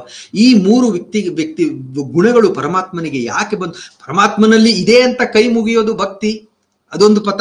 ಆದ್ರೆ ಪರಮಾತ್ಮನಲ್ಲೂ ಕೂಡ ಇವು ಯಾಕೆ ಬಂತು ಅಂತ ಪ್ರಶ್ನೆ ಕೇಳಿ ಅದಕ್ಕೊಂದು ಉತ್ತರವನ್ನ ಪಡ್ಕೊಂಡು ಇದು ಸರಿಯಾಗಿದೆ ಅಂತ ಹೇಳಿ ಆಮೇಲೆ ಪರಮಾತ್ಮನಿಗೆ ಕೈ ಮುಗಿಯೋದಿದೆಯಲ್ಲ, ಇದು ವೇದ ನಮಗೆ ಕಲಿಸ್ಕೊಡ್ತಕ್ಕಂತಹ ಒಂದು ಮಾರ್ಗ ಅಂತ. ಪರಮಾತ್ಮ ಪಂಚಭೂತಗಳಿಂದ ಮಾಡಿದ್ದಲ್ಲ, ಸತ್ತನ ಹಾಗೆ ಅವನು ಪಂಚಭೂತಗಳಿಂದ ಮಾಡಿದ್ದಲ್ಲ. ಪರಮಾತ್ಮನಿಗೆ, ಆತ್ಮನಿಗೆ ಇರುವಂತಹ ಬೇರೆ ಬೇರೆ ನೆನಪುಗಳಿಲ್ಲ, ಯಾವುದೇ ಅಡಚಣೆ ಇಲ್ಲ, ನೆನಪಿಲ್ಲ, ಪಂಚಭೂತಗಳಿಂದ ಅವನು ಮಾಡಿಲ್ಲ. ಹಾಗಾಗಿ ಪರಮಾತ್ಮ ಏನು, I am coming to the root principles. ಹಾಗಾಗಿ ಪರಮಾತ್ಮ ಅನೇಕ ಅಲ್ಲ ಏಕ. ಪಂಚಭೂತಗಳಿಂದ ಮಾಡಿರುವುದರಿಂದ ಜಗತ್ತು ಏಕ ಅಲ್ಲ ಅನೇಕ. ವಿವಿಧ ನೆನಪುಗಳಿಂದ ಕೂಡಿರುವುದರಿಂದ ಆತ್ಮ ಏಕ ಅಲ್ಲ ಅನೇಕ. ಈ ಎರಡೂ ಅಡೆತಡೆಗಳು ಇಲ್ಲದಂತಹ ಆ ಪರಿಶುದ್ಧ ಚೈತನ್ಯ ಪರಮಾತ್ಮ ಅನೇಕ ಅಲ್ಲ ಏಕ. ಇದು ವೇದವನ್ನ ಕೊಡತಕ್ಕಂತಹ ಸಿದ್ಧಾಂತವನ್ನ ನಾವು ಬಹಳ ವಸ್ತುನಿಷ್ಠವಾಗಿ ಅನಲೈಸ್ ಮಾಡ್ತಾ ಮಾಡ್ತಾ ಮಾಡ್ತಾ ಅರ್ಥ ಮಾಡ್ಕೊಳ್ಬೇಕಾದಂತಹ ಒಂದು ಪ್ರಿನ್ಸಿಪಲ್ ಅಂತ. ಎಲ್ಲರೂ ಹೇಳ್ತೀವಿ ಪರಮಾತ್ಮ ಒಬ್ಬನೇ ಅಂತ ಹೇಳ್ತೀವಿ. ಯಾಕೆ ಒಬ್ಬನೇ ಅನ್ನೋ ಪ್ರಶ್ನೆ ಕೇಳ್ಬೇಕು. ನಾವು ವೇದಗಳನ್ನ ಓದುವಾಗ ಆದಷ್ಟು ಪ್ರಶ್ನೆಗಳನ್ನ ಕೇಳಬೇಕು.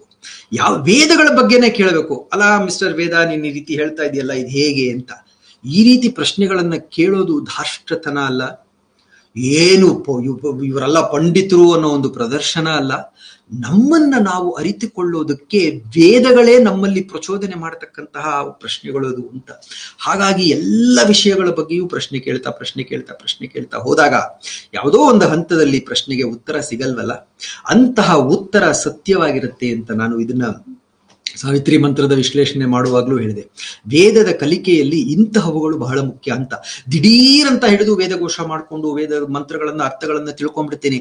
ಅದಕ್ಕೂ ಮೊದಲು ವೇದಗಳು ಎಲ್ಲಿಂದ ಬರ್ತಾ ಇವೆ ಅನ್ನೋದನ್ನ ನಾವು ತಿಳ್ಕೊಬೇಕು. ಹಾಗಾಗಿ ಅದು ನನಗೆ ವೈಯಕ್ತಿಕವಾಗಿ ತುಂಬಾ ಮುಖ್ಯ ಅಂತ ಅನ್ನಿಸಿದ್ದರಿಂದ ನಾನು ನನ್ನ ಪ್ರತಿಯೊಂದು ಉಪನ್ಯಾಸದಲ್ಲೂ ಕೂಡ ಮೂಲ ವಿಷಯಕ್ಕೆ ಬರೋದಕ್ಕೆ ಮೊದಲು ವೇದದ ಒಂದು ಪರಿಕಲ್ಪನೆಗಳನ್ನ ಸ್ವಲ್ಪ ಸಮಯ ಹೆಚ್ಚಾದರೂ ಕೂಡ ನಾನು ನಿಮ್ಮೊಂದಿಗೆ ಹಂಚ್ಕೊಳ್ತಾ ಇದ್ದೇನೆ. ಏಕೆ ಅಂತಂದ್ರೆ ಒನ್ಸ್ ದಟ್ ಬಿಕಮ್ಸ್ ಕ್ಲಿಯರ್, ಯಾವುದೋ ಒಂದು ವೇದ ಮಂತ್ರವನ್ನ ತೆಗೆದುಕೊಂಡಾಗ ವೇದ ಏನ್ ಹೇಳ್ತಾ ಇದೆ, ಅರೆ ವೇದ ಈ ರೀತಿ ಹೇಳ್ತಾ ಇದೆ ಯಾಕೆ ಅಂತಂದ್ರೆ it comes from that philosophy ಅಲ್ವಾ. ವೇದ ಈ ರೀತಿ ಹೇಳ್ತಾ ಇದೆ ಯಾಕೆ, ಇಟ್ ಕಮ್ಸ್ ಫ್ರಮ್ ದಟ್ ಕರ್ಮ ಸಿದ್ಧಾಂತ. ವೇದ ಈ ರೀತಿ ಹಾಗೆ ಹೇಳ್ತಾ ಇದೆ ಯಾಕೆ ಅಂತಂದ್ರೆ ಅದರ ಪ್ರಕಾರ ಇರತಕ್ಕಂತಹ ಮೂರು ಅಸ್ತಿತ್ವಗಳು, ಒಂದಕ್ಕೊಂದು ಬೇರೆ ಬೇರೆ ಆದಂತಹ ಅಸ್ತಿತ್ವಗಳು, ಒಂದು ಇನ್ನೊಂದಾಗದಂತಹ ಅಸ್ತಿತ್ವಗಳು, ಆ ಒಂದು ಬೆಳಕಿನ ಮೇಲೆ ಈ ಮಂತ್ರ ಈ ರೀತಿ ಹೇಳ್ತಾ ಇದೆ ಅನ್ನತಕ್ಕಂತಹ ಒಂದು ಕನೆಕ್ಷನ್ ಏನಿದೆ ಅದು ನಮಗೆ ಸ್ಪಷ್ಟವಾಗ್ತಾ ಹೋಗುತ್ತೆ ಅಂತ.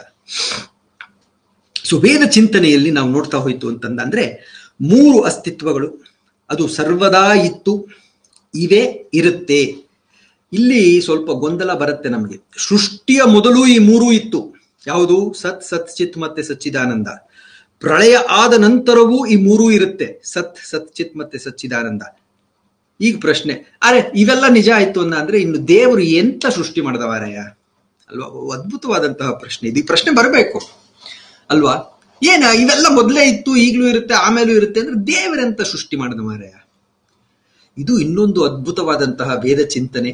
ಅದನ್ನ ಋಗ್ವೇದದ 10ನೇ ಮಂಡಲದಲ್ಲಿ ಒಂದು 7 ಮಂತ್ರಗಳು ಬರುತ್ತೆ. 129ನೇ ಸೂಕ್ತದಲ್ಲಿ ನಾಸದೀಯ ಸೂತ್ರಗಳು ಅಂತ, ಅದೇ ಪದದಿಂದ ಶುರುವಾಗತಕ್ಕಂತಹ ಮೊದಲನೇ ಮಂತ್ರ. ಆದ್ದರಿಂದ ನಾಸದೀಯ ಸೂತ್ರಗಳು ಅಂತ ಅಲ್ಲಿ ವೇದದ ಒಂದು ಪರಿಕಲ್ಪನೆ, ಸೃಷ್ಟಿ ಅನ್ನೋದು ಹೇಗಾಯ್ತು, ಏಕಾಯ್ತು ಅನ್ನತಕ್ಕಂತಹ ಒಂದು ವಿವರಣೆ ಇದೆ. ಇವತ್ತಿನ ವಿಷಯಕ್ಕೆ ಅದು ನಮಗೆ ಸೂಕ್ತ ಅಲ್ಲದ್ದರಿಂದ ನಾನು ಅಲ್ಲಿಗೆ ಹೋಗೋದಿಲ್ಲ. ಪ್ರಾಯಶಃ ಷೋಡಶ ಸಂಸ್ಕಾರಗಳನ್ನೆಲ್ಲ ಮುಗಿಸ್ಕೊಂಡು ವೇದದ ಇನ್ನೊಂದು ಚಿಂತನೆಯನ್ನ ಕೈಗೆತ್ತಿಕೊಂಡಾಗ ಪ್ರಾಯಶಃ ನಾವು ಆ ನಾಸ್ದಿಯ ಸೂಕ್ತಗಳನ್ನು ಕೂಡ ಅಭ್ಯಾಸ ಮಾಡಬಹುದು ಅಂತ. ಅಂದ್ರೆ ಇಷ್ಟು ಮಾತ್ರ ನಾವು ಇವತ್ತಿನ ವಿಷಯಕ್ಕೆ ಬಹಳ ಮುಖ್ಯವಾದದ್ದು ಅಂತಂದ್ರೆ, ಈ ಮೂರೂ ಅಸ್ತಿತ್ವಗಳು ಮೊದಲಿಂದ ಇದ್ವು, ಇರುತ್ತವೆ, ಇನ್ನೂ ಕೂಡ ಇದ್ದೇ ಇರುತ್ತೆ. ಅದಕ್ಕೆ ಹುಟ್ಟಿಲ್ಲ, ಸಾವಿಲ್ಲ, ಏನೂ ಇಲ್ಲ, ಆದಿ ಇಲ್ಲ, ಅಂತ್ಯವಿಲ್ಲ, ಸದಾ ಕಾಲ ಇರುತ್ತೆ ಮೂರೂ ಕೂಡ ಅನ್ನೋದನ್ನ ನಾವು ಮನಸ್ಸಿನಲ್ಲಿಟ್ಟುಕೊಂಡು ಪ್ರಾಯಶಃ ನಾಸದೀಯ ಸೂಕ್ತಗಳ ವಿವರಣೆಗೆ ಬರುವವರೆಗೂ ಕೂಡ ಅಲ್ಲಿಂದ ಉದ್ಭವ ಆಗತಕ್ಕಂತಹ ಪ್ರಶ್ನೆಗಳನ್ನ ಪಕ್ಕಕ್ಕಿಟ್ಟು ಅಥವಾ ಅದಕ್ಕೆ ನೀವೇ ನಿಮ್ಮದೇ ಆದಂತಹ ಉತ್ತರಗಳನ್ನ ಕೊಟ್ಟುಕೊಳ್ತಾ ಇವತ್ತಿನ ಮತ್ತೆ ವಿಷಯಕ್ಕೆ ಬರೋಣ ಅಂತ. ಚಿತ್ ಅಂತಂದ್ರೆ ನಾನು ಹೇಳಿದೆ, ನೆನಪುಗಳು ಸಂಸ್ಕಾರ ಅಂತ ಕರೀತಾರೆ ವೇದ. ಆ ನೆನಪನ್ನೇ ಸಂಸ್ಕಾರ ಅಂತ ಕರೆಯುತ್ತೆ. ಅಲ್ಲಿ ನೆನಪುಗಳು ಅಚ್ಚೊತ್ತಿವೆ ಅಂತ, ನೆನಪುಗಳು ಅಲ್ಲಿ ಅಚ್ಚೊತ್ತಿವೆ ಅಂತ. ಆತ್ಮನಲ್ಲಿ, ಚಿತ್ನಲ್ಲಿ ನೆನಪುಗಳು ಅಚ್ಚೊತ್ತಿರುತ್ತೆ. ಯಾವ ನೆನಪುಗಳು ಅಚ್ಚೊತ್ತಿರುತ್ತೆ? ಜನ್ಮ ಜನ್ಮಾಂತರಗಳಿಂದ. ಚಿತ್ತಿಗೆ ನಾವು ಹೇಳಿದ್ವಿ ಆದಿ ಇಲ್ಲ, ಅಂತ್ಯ ಇಲ್ಲ, ಹುಟ್ಟಿಲ್ಲ, ಸಾವಿಲ್ಲ ಅಂತ. ಹಾಗಾಗಿ ಈ ಜಡಕ್ಕಿದೆ. ಜಡಕ್ಕೂ ಕೂಡ ನಾವು ಆಕ್ಚುಲಿ ವೇದದ ಪ್ರಕಾರ ಹೇಳಬೇಕು ಅಂದ್ರೆ ಹುಟ್ಟಿಲ್ಲ, ಸಾವಿಲ್ಲ. ಯಾಕೆಂದ್ರೆ ಈ ದೇಹ ಜಡ. ಒಂದು ದಿನ ಆತ್ಮ ಇದನ್ನ ಬಿಟ್ಟು ಹೋದಾಗ ಈ ದೇಹವನ್ನ ನಾವು ಸುಟ್ಟು ಹಾಕ್ತಿವಿ ಅಥವಾ ಏನೋ ಯಾವುದೋ ಒಂದು ರೀತಿಯಲ್ಲಿ ಒಂದು ಕರ್ಮ ಮಾಡಿ ಅದಕ್ಕೊಂದು ನೆಲೆ ಕಾಣಿಸ್ತೀವಿ. ಆಗ ಈ ದೇಹವು ಕೂಡ ಮೂಲವಾದಂತಹ ಪಂಚಭೂತಗಳಲ್ಲಿ ವಿಲೀನವಾಗತ್ತೆ ಹೊರತು ಇದಕ್ಕೆ ಸಾವಿಲ್ಲ ಅಂತ. ಆ ಒಂದು ಮೂಲ ತತ್ವ ಪಂಚಭೂತಗಳಿಗೂ ಮೂಲವಾದಂತಹ ಅಂಬಹ, ಇವ್ಯಾವುದಕ್ಕೂ ಕೂಡ ಹುಟ್ಟು ಸಾವು ಆದಿ ಅಂತ್ಯ ಇಲ್ಲ ಅನ್ನೋದೇ ನಿಜ ಅಂತ. ಅದನ್ನ ನಾವು ಇಟ್ಕೊಂಡ್ರೆ ಈ ಗೊಂದಲ ಆಗಲ್ಲ ಅಂತ. ಇನ್ನು ಚಿತ್ತಿಗೆ ಬರೋಣ. ಬಹಳ ಮುಖ್ಯವಾಗಿ ಈ ಸಂಸ್ಕಾರದ ವಿಷಯವಾಗಿ ಮಾತನಾಡಬೇಕು ಅಂತ. ಸಂಸ್ಕಾರಗಳು ಅಂತಂದ್ರೆ ಜನ್ಮ ಜನ್ಮಾಂತರಗಳಿಂದ ಚಿತ್ ಆತ್ಮ ತನ್ನ ಪಯಣವನ್ನ, ಅದಕ್ಕೆ ಬರತಕ್ಕಂತಹ ಬೇರೆ ಬೇರೆ ಸಾಧನಗಳು, ಅದಕ್ಕೆ ಸಾಧನಗಳು ಯಾವ ರೀತಿ ಬರುತ್ತವೆ ಅದು ಅದರ ಕರ್ಮ ಸಿದ್ಧಾಂತದ ಮೇಲೆ ಬರುತ್ತೆ. ಕರ್ಮ ಸಿದ್ಧಾಂತವು ಒಂದು beautiful, one of the most sophisticated, one of the most elaborative explanation to life and death ಅಂತ ಅದು ವೇದಗಳಲ್ಲಿ. ಅದನ್ನು ಕೂಡ ಮುಂದೊಮ್ಮೆ ಚರ್ಚೆ ಮಾಡೋಣ. ಆದ್ರೆ ಈ ಜನ್ಮ ಜನ್ಮಾಂತರಗಳಿಂದ ಆತ್ಮ ತನ್ನ ಪಯಣವನ್ನ ಮುಂದುವರಿಸ್ತಾ ಬಂದಾಗ ಅದರ ಕೆಲವು ನೆನಪುಗಳು ಅದರಲ್ಲಿ ಉಳಿಯುತ್ತೆ. ಆ ನೆನಪುಗಳು ಅದರಲ್ಲಿ ಅಚ್ಚೊತ್ತಿರುತ್ತೆ. ಅದನ್ನೇ ನಾವು ಸಂಸ್ಕಾರ ಅಂತ ಕರೆಯೋದು. ಇದು ಬಹಳ ಮುಖ್ಯ ಅಂತ. ಇದನ್ನ ಹೇಳುವಾಗ ನೆನಪುಗಳು ಅಂದ್ರೆ ಒಂದು ಉದಾಹರಣೆ ಹೇಳ್ತೇನೆ. ನಾವೆಲ್ಲ ನೋಡಿದೀವಿ, ಇದು ಕರ್ಜ್ ಅಂತ ಒಂದು ಪಿಕ್ಚರ್ ಬಂದಿತ್ತು, ರಿಷಿ ಕಪೂರು ಆಮೇಲೆ ಮಾಡಿದಂತಹ ಒಂದು ಹಿಂದಿ ಚಿತ್ರ ಅಲ್ವಾ. ಅದನ್ನೇ ಕನ್ನಡದಲ್ಲಿ ನಮ್ಮ ರವಿಶಂಕರ್ ಕೂಡ ಯುಗಪುರುಷ ಅಂತ ಒಂದು ಚಿತ್ರ ಮಾಡಿದ್ರು ಅಲ್ವಾ. ಸಿಮಿ ಗರೇವಾಲ್, ಹೆಸರು ಮರ್ತು ಬಿಡ್ತಾ ಇದ್ದೆ, ಸಿಮಿ ಗರೇವಾಲ್ ಕರ್ಜ್ ಅಲ್ಲಿ ಇರೋದು ಅಂತ.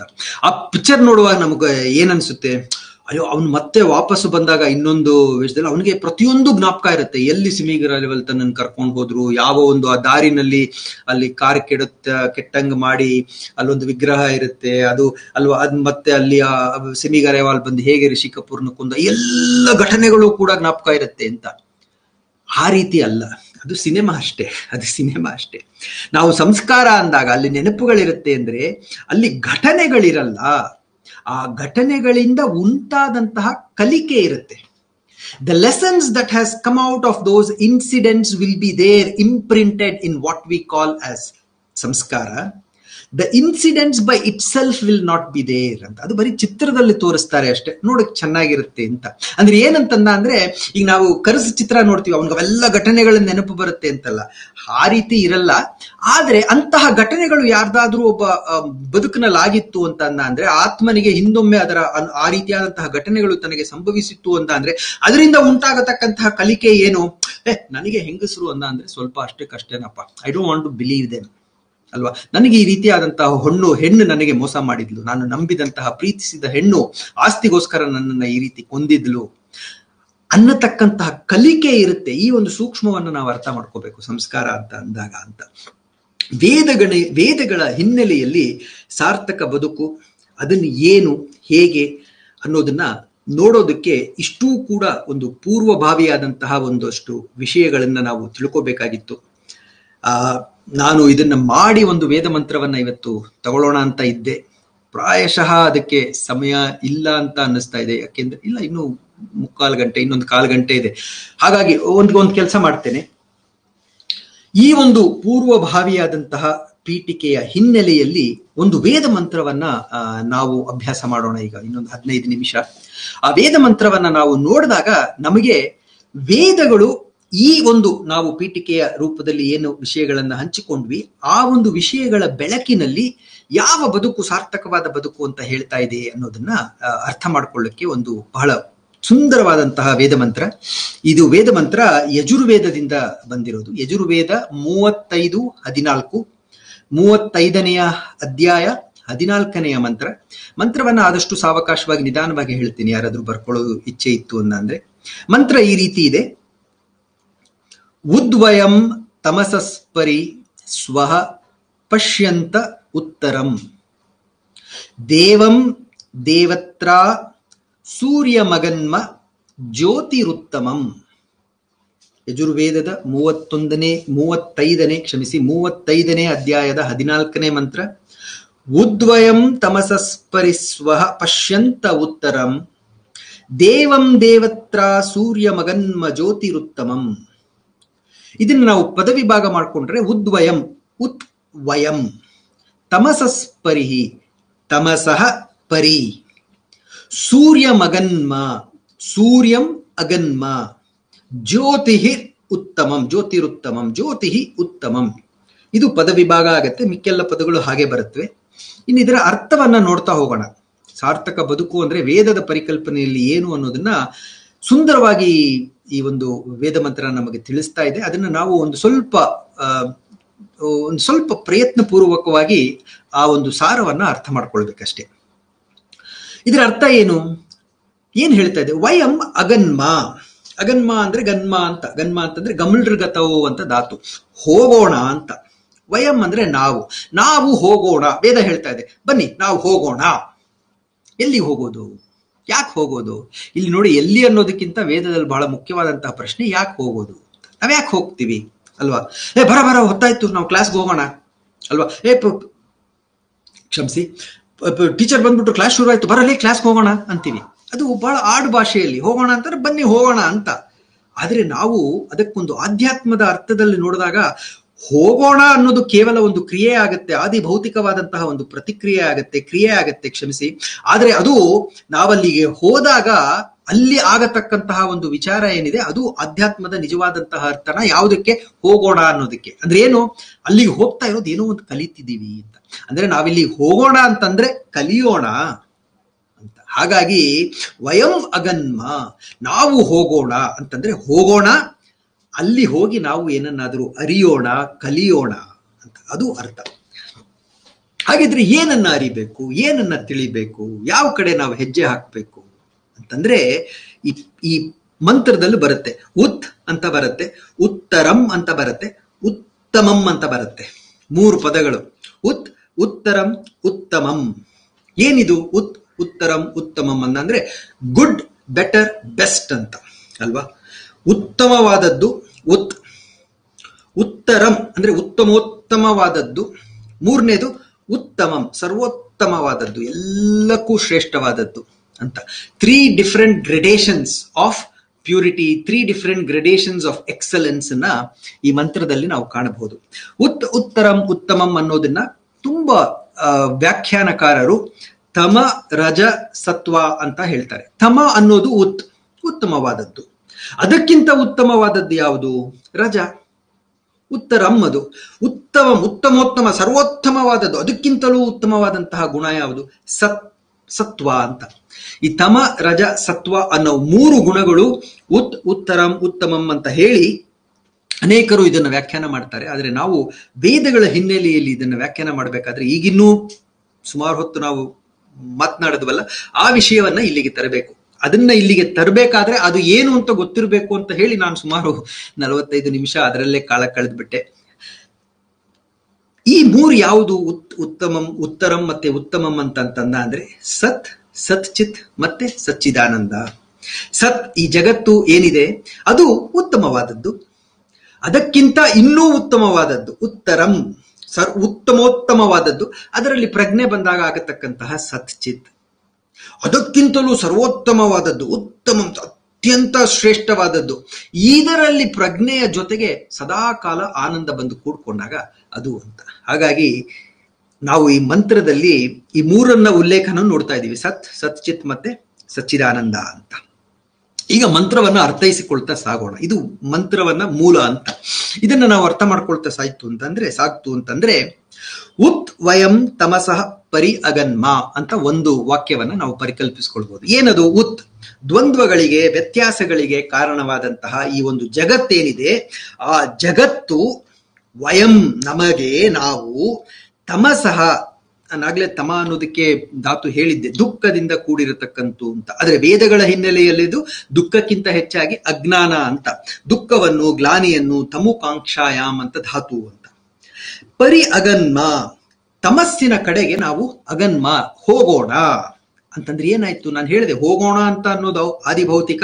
ಹೋಗೋಣ ಅಂದಾಗ ನಾವೇನ್ ಅನ್ಬೇಕು? ಅದನ್ನ ಅರಿಯೋಣ ಅಥವಾ ಅದನ್ನ ಮೀರೋಣ ಅಂತಂದ್ರೆ ಏನಾಯ್ತು? ಈ ವಾಕ್ಯದ ಅರ್ಥ ನಾವು ಆಧ್ಯಾತ್ಮಿಕ ನೆಲೆಗಟ್ಟಿನಲ್ಲಿ ಇದನ್ನ ನಾವು ಇದಕ್ಕೆ ವ್ಯಾಖ್ಯೆ ಮಾಡ್ತಾ ಹೋಯ್ತು ಅಂತಂದ ಅಂದ್ರೆ, ಅಲ್ಲೊಂದು ತಮ ಅಂತ ಇದೆ, ಅಲ್ಲೊಂದು ಸತ್ ಅಂತ ಇದೆ, ಅದರತ್ತ ನಾವು ಹೋಗೋಣ, ಅದನ್ನ ಅರಿಯೋಣ ಹಾಗೂ ಅದನ್ನ ದಾಟೋಣ.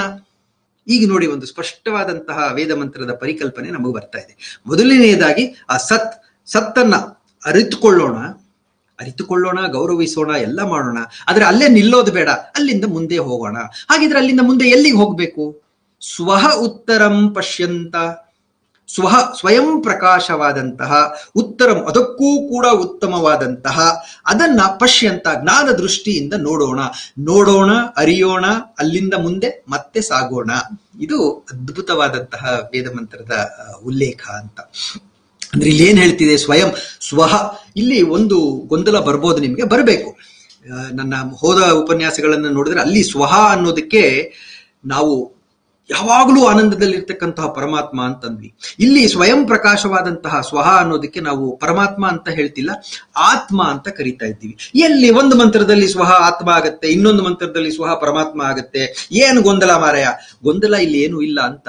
ಯಾಕೆ ಅಂತಂದ್ರೆ ನಾವು ವೇದ ಮಂತ್ರಗಳನ್ನ ಅವುಗಳ ಸಿದ್ಧಾಂತದ ಹಿನ್ನೆಲೆಯಲ್ಲಿ ಧಾತುಗಳನ್ನ ಪಕ್ಕಾಗಿ ಹಿಡ್ಕೊಂಡು ನೋಡಬೇಕು ಅಂತ ಹೇಳಿದ್ನಲ್ಲ, ಅದರ ಜೊತೆಗೆ it should be to the context ಅಂತ. ಆ ಮಂತ್ರದಲ್ಲಿ ಹೇಳತಕ್ಕಂತಹ ವಿಚಾರಕ್ಕೆ ಕೂಡ ಸರಿ ಹೊಂದಬೇಕು. ಇದು ಎಲ್ಲ ಭಾಷೆಯಲ್ಲಿ ಕೇವಲ ವೇದ ಮಂತ್ರ ಅಲ್ಲ, ನಮ್ಮ ಒಂದು ಪದ್ಯದ ಒಂದು ನವ್ಯ ಕವನದಲ್ಲೂ ಕೂಡ ಅಲ್ಲಿರ್ತಕ್ಕಂತಹ ಒಂದು ರೆಫರೆನ್ಸ್ ನ ನಾವು ಔಟ್ ಆಫ್ ಕಾಂಟೆಕ್ಸ್ಟ್ ನೋಡ್ತು ಅಂತ ಅಂದ್ರೆ it will only become a substance for people to chat in social media sites ಅಷ್ಟೇ. ಆದ್ರೆ ಅದನ್ನ ಆ ಕಾಂಟೆಕ್ಸ್ಟ್ ಅಲ್ಲೇ ನೋಡಿದಾಗ ನಮ್ಗೆ ತೊಂದರೆ ಇಲ್ಲ. ಯಾಕೆ ಅಲ್ಲಿ ವೇದ ಮಂತ್ರ, ಗಾಯತ್ರಿ ಮಂತ್ರದಲ್ಲಿ ಸ್ವಹ ಅಂತಂದ್ರೆ ನಾವು ಪರಮಾತ್ಮನನ್ನ, ಸವಿತುವನ್ನ, ಸಾವಿತ್ರಿಯನ್ನ, ಅದನ್ನ ಉದ್ದೇಶಿಸಿ ಮಾತನಾಡ್ತಿರೋದ್ರಿಂದ ಅಲ್ಲಿ ಅದು ಪರಮಾತ್ಮನೇ. ಆತ್ಮನೂ ಕೂಡ ಸ್ವಯಂ ಪ್ರಕಾಶವಾದದ್ದೇ, ಅದರ ಅನುಚೇತನ. ಇಲ್ಲಿ ನಾವು ಅದನ್ನ ಉತ್ತರಂ ಅಂತ ಕರಿತಾ ಇದ್ದೀವಿ. ಪರಮಾತ್ಮನನ್ನ ನಾವು ಸ್ವಹ ಅಂದ್ಬಿಟ್ಟು ಪರಮಾತ್ಮ ಅಷ್ಟು ಸರ್ವೋತ್ತಮ ಅಲ್ಲ ಅಂತಂತಂದ ಅಂದ್ರೆ ಅದು ವೇದದ ಚಿಂತನೆಗೆ ಬಿಡಿ, ನಮ್ಮ ಒಂದು ಪರಿಕಲ್ಪನೆಗೂ ಕೂಡ ಎಟ್ಕಲ್ಲ. ಹಾಗಾಗಿ ಇಲ್ಲಿ ನಾವು ಅದನ್ನ ಆತ್ಮ ಅಂತಲೇ ವ್ಯಾಖ್ಯಾನ ಮಾಡಬೇಕು ಅಂತ. ಅಂದ್ರೆ ಏನಾಯ್ತು? ಈ ಸಾಲಿನಲ್ಲಿ, ಮೊದಲನೇ ಸಾಲಿನಲ್ಲಿ ಹೇಳ್ತಾ ಇದೆ, ಸತ್ತನ್ನ ನೋಡಿ, ಅದರ ಹತ್ರ ಬನ್ನಿ, ಅದರ ಕಡೆ ಹೋಗಿ ಅದನ್ನು ನೋಡಿ, ಅದನ್ನ ಅರಿತುಕೊಳ್ಳಿ, ಆದ್ರೆ ಅಲ್ಲೇ ನಿಲ್ಬೇಡಿ, ಮುಂದೆ ಬನ್ನಿ. ಮುಂದೆ ಬಂದಾಗ ನಿಮಗೆ ಚಿತ್ ಕಾಣುತ್ತೆ ಅಲ್ವಾ? ಸತ್ ಚಿತ್ ಕಾಣುತ್ತೆ, ಬನ್ನಿ, ಅದನ್ನು ಕೂಡ ಅರ್ಥ ಮಾಡ್ಕೊಳ್ಳಿ, ಗೌರವ ಮಾಡಿ, ಅದರ ಬಗ್ಗೆ ತಿಳ್ಕೊಳ್ಳಿ, ಆದ್ರೆ ಅಲ್ಲೇ ನಿಲ್ಬೇಡಿ, ಅಲ್ಲಿಂದ ಮುಂದೆ ಬನ್ನಿ. ಅಲ್ಲಿಂದ ಮುಂದೆ ಕಡೆಯದಾಗಿ ಎಲ್ಲಿಗೆ ಬರಬೇಕು? ದೇವತ್ರ ದೇವಂ, ತಿಳಿದವರಲ್ಲಿ ವಿಜಯವನ್ನು, ಲಾಭಗಳನ್ನು ಹೊಂದಿಸಿಕೊಡ್ತಕ್ಕಂತಹ ಒಂದು ಪ್ರಜ್ಞೆ ಏನಿದೆ ಅಂದ್ರೆ ಇದು ಒಂದು ಅರ್ಥ. ನಾವು ದೇವ ಅಂದ್ರೆ ದೇವಾದಾನ ಅಂತ ನಾವು ಆಗ್ಲೇ ನೋಡಿದೀವಿ. ಯಾವುದು ಜ್ಞಾನಮಯವಾಗಿದೆಯೋ ಹಾಗೂ ಕೊಡುತ್ತದೋ ಅವೆಲ್ಲವೂ ಕೂಡ ದೇವ ಅಂತ. ಅಂತಹ ದೇವ ಜ್ಯೋತಿ, ಸದಾ ಪ್ರಕಾಶಮಯವಾಗಿ ಇರುವಂತಹ, ಅಥವಾ ಇಲ್ಲಿ ಸ್ವಹ ಅಂತ ಪದವನ್ನ ಜ್ಯೋತಿ ಅನ್ನೋ ಪದಕ್ಕೆ ಬದಲಾಗಿ ನಾವು ಬಳಸಿದ್ದಿತ್ತು ಅಂದ್ರೆ ಇಲ್ಲಿ ನಾವು ಸ್ವಹ ಅನ್ನೋದಕ್ಕೆ ಪರಮಾತ್ಮ ಅಂತ ಹೇಳಿ ಉಲ್ಲೇಖನ ಮಾಡಬಹುದಾಗಿತ್ತು ಅಂತ.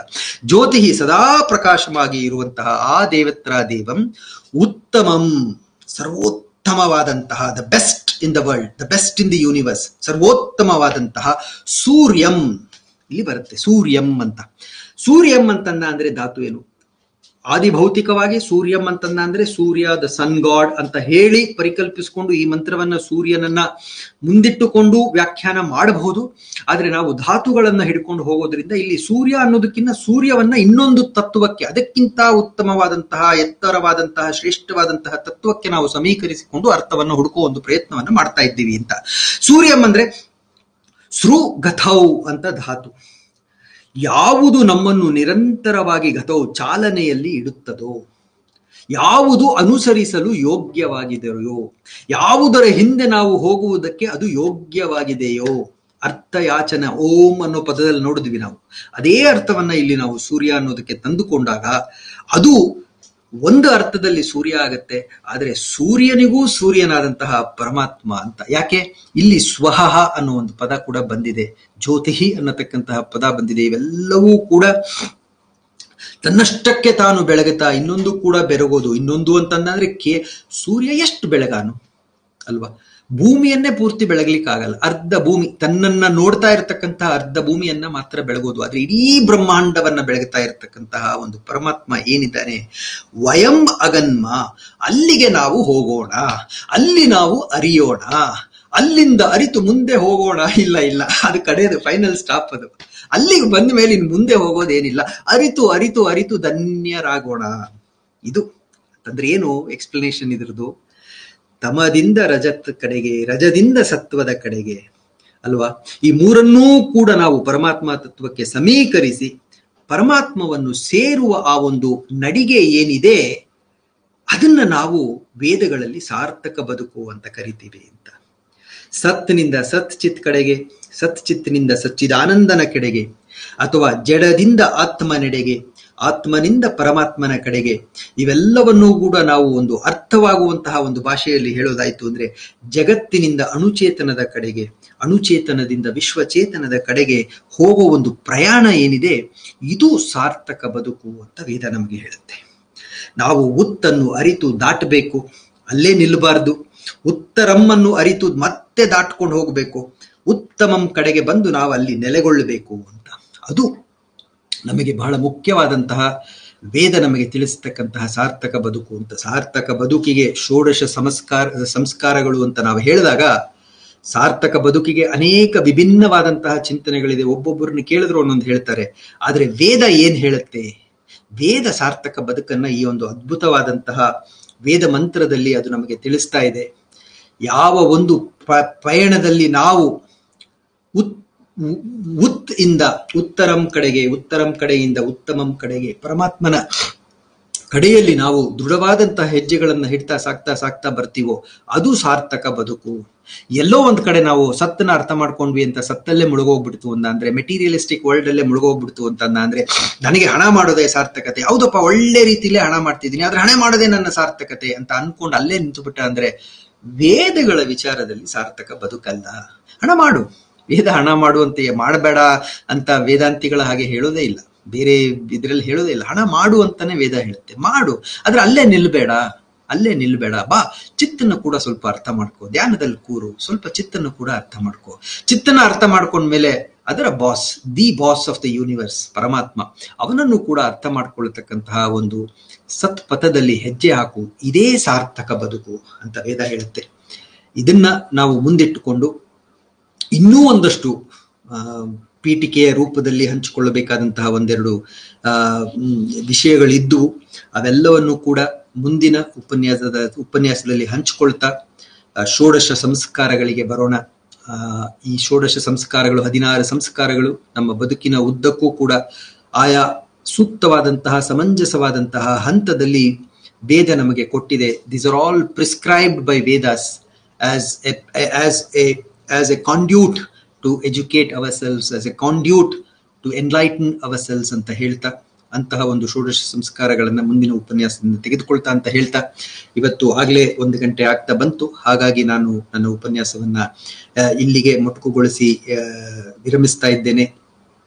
ಈ ಉಪನ್ಯಾಸ ನಿಮ್ಮೆಲ್ಲರಿಗೂ ಕೂಡ ಇಷ್ಟವಾಗಿದ್ರೆ, ಇಲ್ಲಿ ಚರ್ಚೆ ಆಗತಕ್ಕಂತಹ ವಿಚಾರಗಳು ನಿಮಗೂ ಕೂಡ ಒಪ್ಪಿಗೆ ಆಗಿದ್ರೆ ದಯವಿಟ್ಟು ವಿವಿಡ್ ಲಿಪಿಯ ಆ ಒಂದು ಯೂಟ್ಯೂಬ್ ಚಾನೆಲ್ ಆಗಲಿ, ಫೇಸ್ಬುಕ್ನ ಪೇಜ್ನಲ್ಲಾಗಲಿ ಸಬ್ಸ್ಕ್ರೈಬ್ ಮಾಡ್ಕೊಳ್ಳಿ. ಎಲ್ಲಕ್ಕಿಂತ ಹೆಚ್ಚಾಗಿ ನಿಮ್ಮ ಬಂಧು ಬಳಗಗಳಲ್ಲಿ, ಅದಕ್ಕೂ ವಿಶೇಷವಾಗಿ ಯುವಕ ಯುವತಿಯರಲ್ಲಿ ಹಂಚಿಕೊಳ್ಳಿ. ಯಾಕೆಂದ್ರೆ ಇಂತಹ ವಿಚಾರಗಳು ನಮ್ಮೆಲ್ಲರಿಗಿಂತಲೂ ಕೂಡ ಹೆಚ್ಚು ಬೇಕಾಗಿರೋದು ಯುವಕ ಯುವತಿಯರಿಗೆ. ಯಾಕೆಂತಂದ್ರೆ ಇಂತಹ ವಿಚಾರಗಳು ವೈಯಕ್ತಿಕವಾಗಿ ಹೇಳಬೇಕು ಅಂತ ನನಗೆ ಒಂದು 2-3 ವರ್ಷಗಳಿಂದ ಪ್ರಾಪ್ತಿ ಆಯ್ತು. ಆಚಾರ್ಯರ ಪದತಲದಲ್ಲಿ ಕುಳಿತು ಪಾಠ ಕಲಿಯೋದ್ರಿಂದ ಇದೇ ವಿಚಾರಗಳು ಪ್ರಾಯಶಃ ನನಗೆ 15-16ನೇ ವಯಸ್ಸಿನಲ್ಲಿ, 12-13ನೇ ವಯಸ್ಸಿನಲ್ಲಿ ಬಂದಿದ್ದಿದ್ರೆ ಪ್ರಾಯಶಃ ಸಾರ್ಥಕ ಬದುಕಿನೆಡೆಗಿನ ನನ್ನ ಇಲ್ಲಿಯವರೆಗಿನ ಪಯಣ ಬೇರೆ ರೀತಿಯಲ್ಲೇ ಇರ್ತಾ ಇತ್ತು ಅಂತ ಅನ್ಸುತ್ತೆ. ಹಾಗಾಗಿ ಇದು ಯುವಕ ಯುವತಿಯರಿಗೂ ಕೂಡ ಹೆಚ್ಚು ತಲುಪಬೇಕು ಅನ್ನೋ ಒಂದು ಉದ್ದೇಶ ನನ್ನದು. ಅದನ್ನ ಯಾರಾದರೂ ಸಾಕಾರ ಮಾಡಿಕೊಟ್ರೆ ಅವರಿಗೆ ನಾವು ತುಂಬಾ ಆಭಾರಿಯಾಗಿರ್ತೀವಿ ಅಂತ ಹೇಳ್ತಾ ಇವತ್ತಿನ ಈ ಒಂದು ಉಪನ್ಯಾಸವನ್ನ ಮುಗಿಸ್ತಾ ಇದ್ದೇನೆ. ಮತ್ತೆ ಮುಂದಿನ ಉಪನ್ಯಾಸದಲ್ಲಿ ಇದೇ ವಿಷಯವನ್ನ ಪ್ರಸ್ತಾಪನೆ ಮಾಡ್ತಾ ಇನ್ನೊಂದಷ್ಟು ಚಿಂತನೆಗಳನ್ನ ಜೊತೆಯಾಗಿ ಹಂಚಿಕೊಳ್ಳೋಣ. ಅಲ್ಲಿವರೆಗೂ ಕೂಡ please stay blessed, take care and enjoy ಮಾಡಿ. ಸರ್ವಂ ಶುಭಮಸ್ತು. ನಮಸ್ಕಾರ.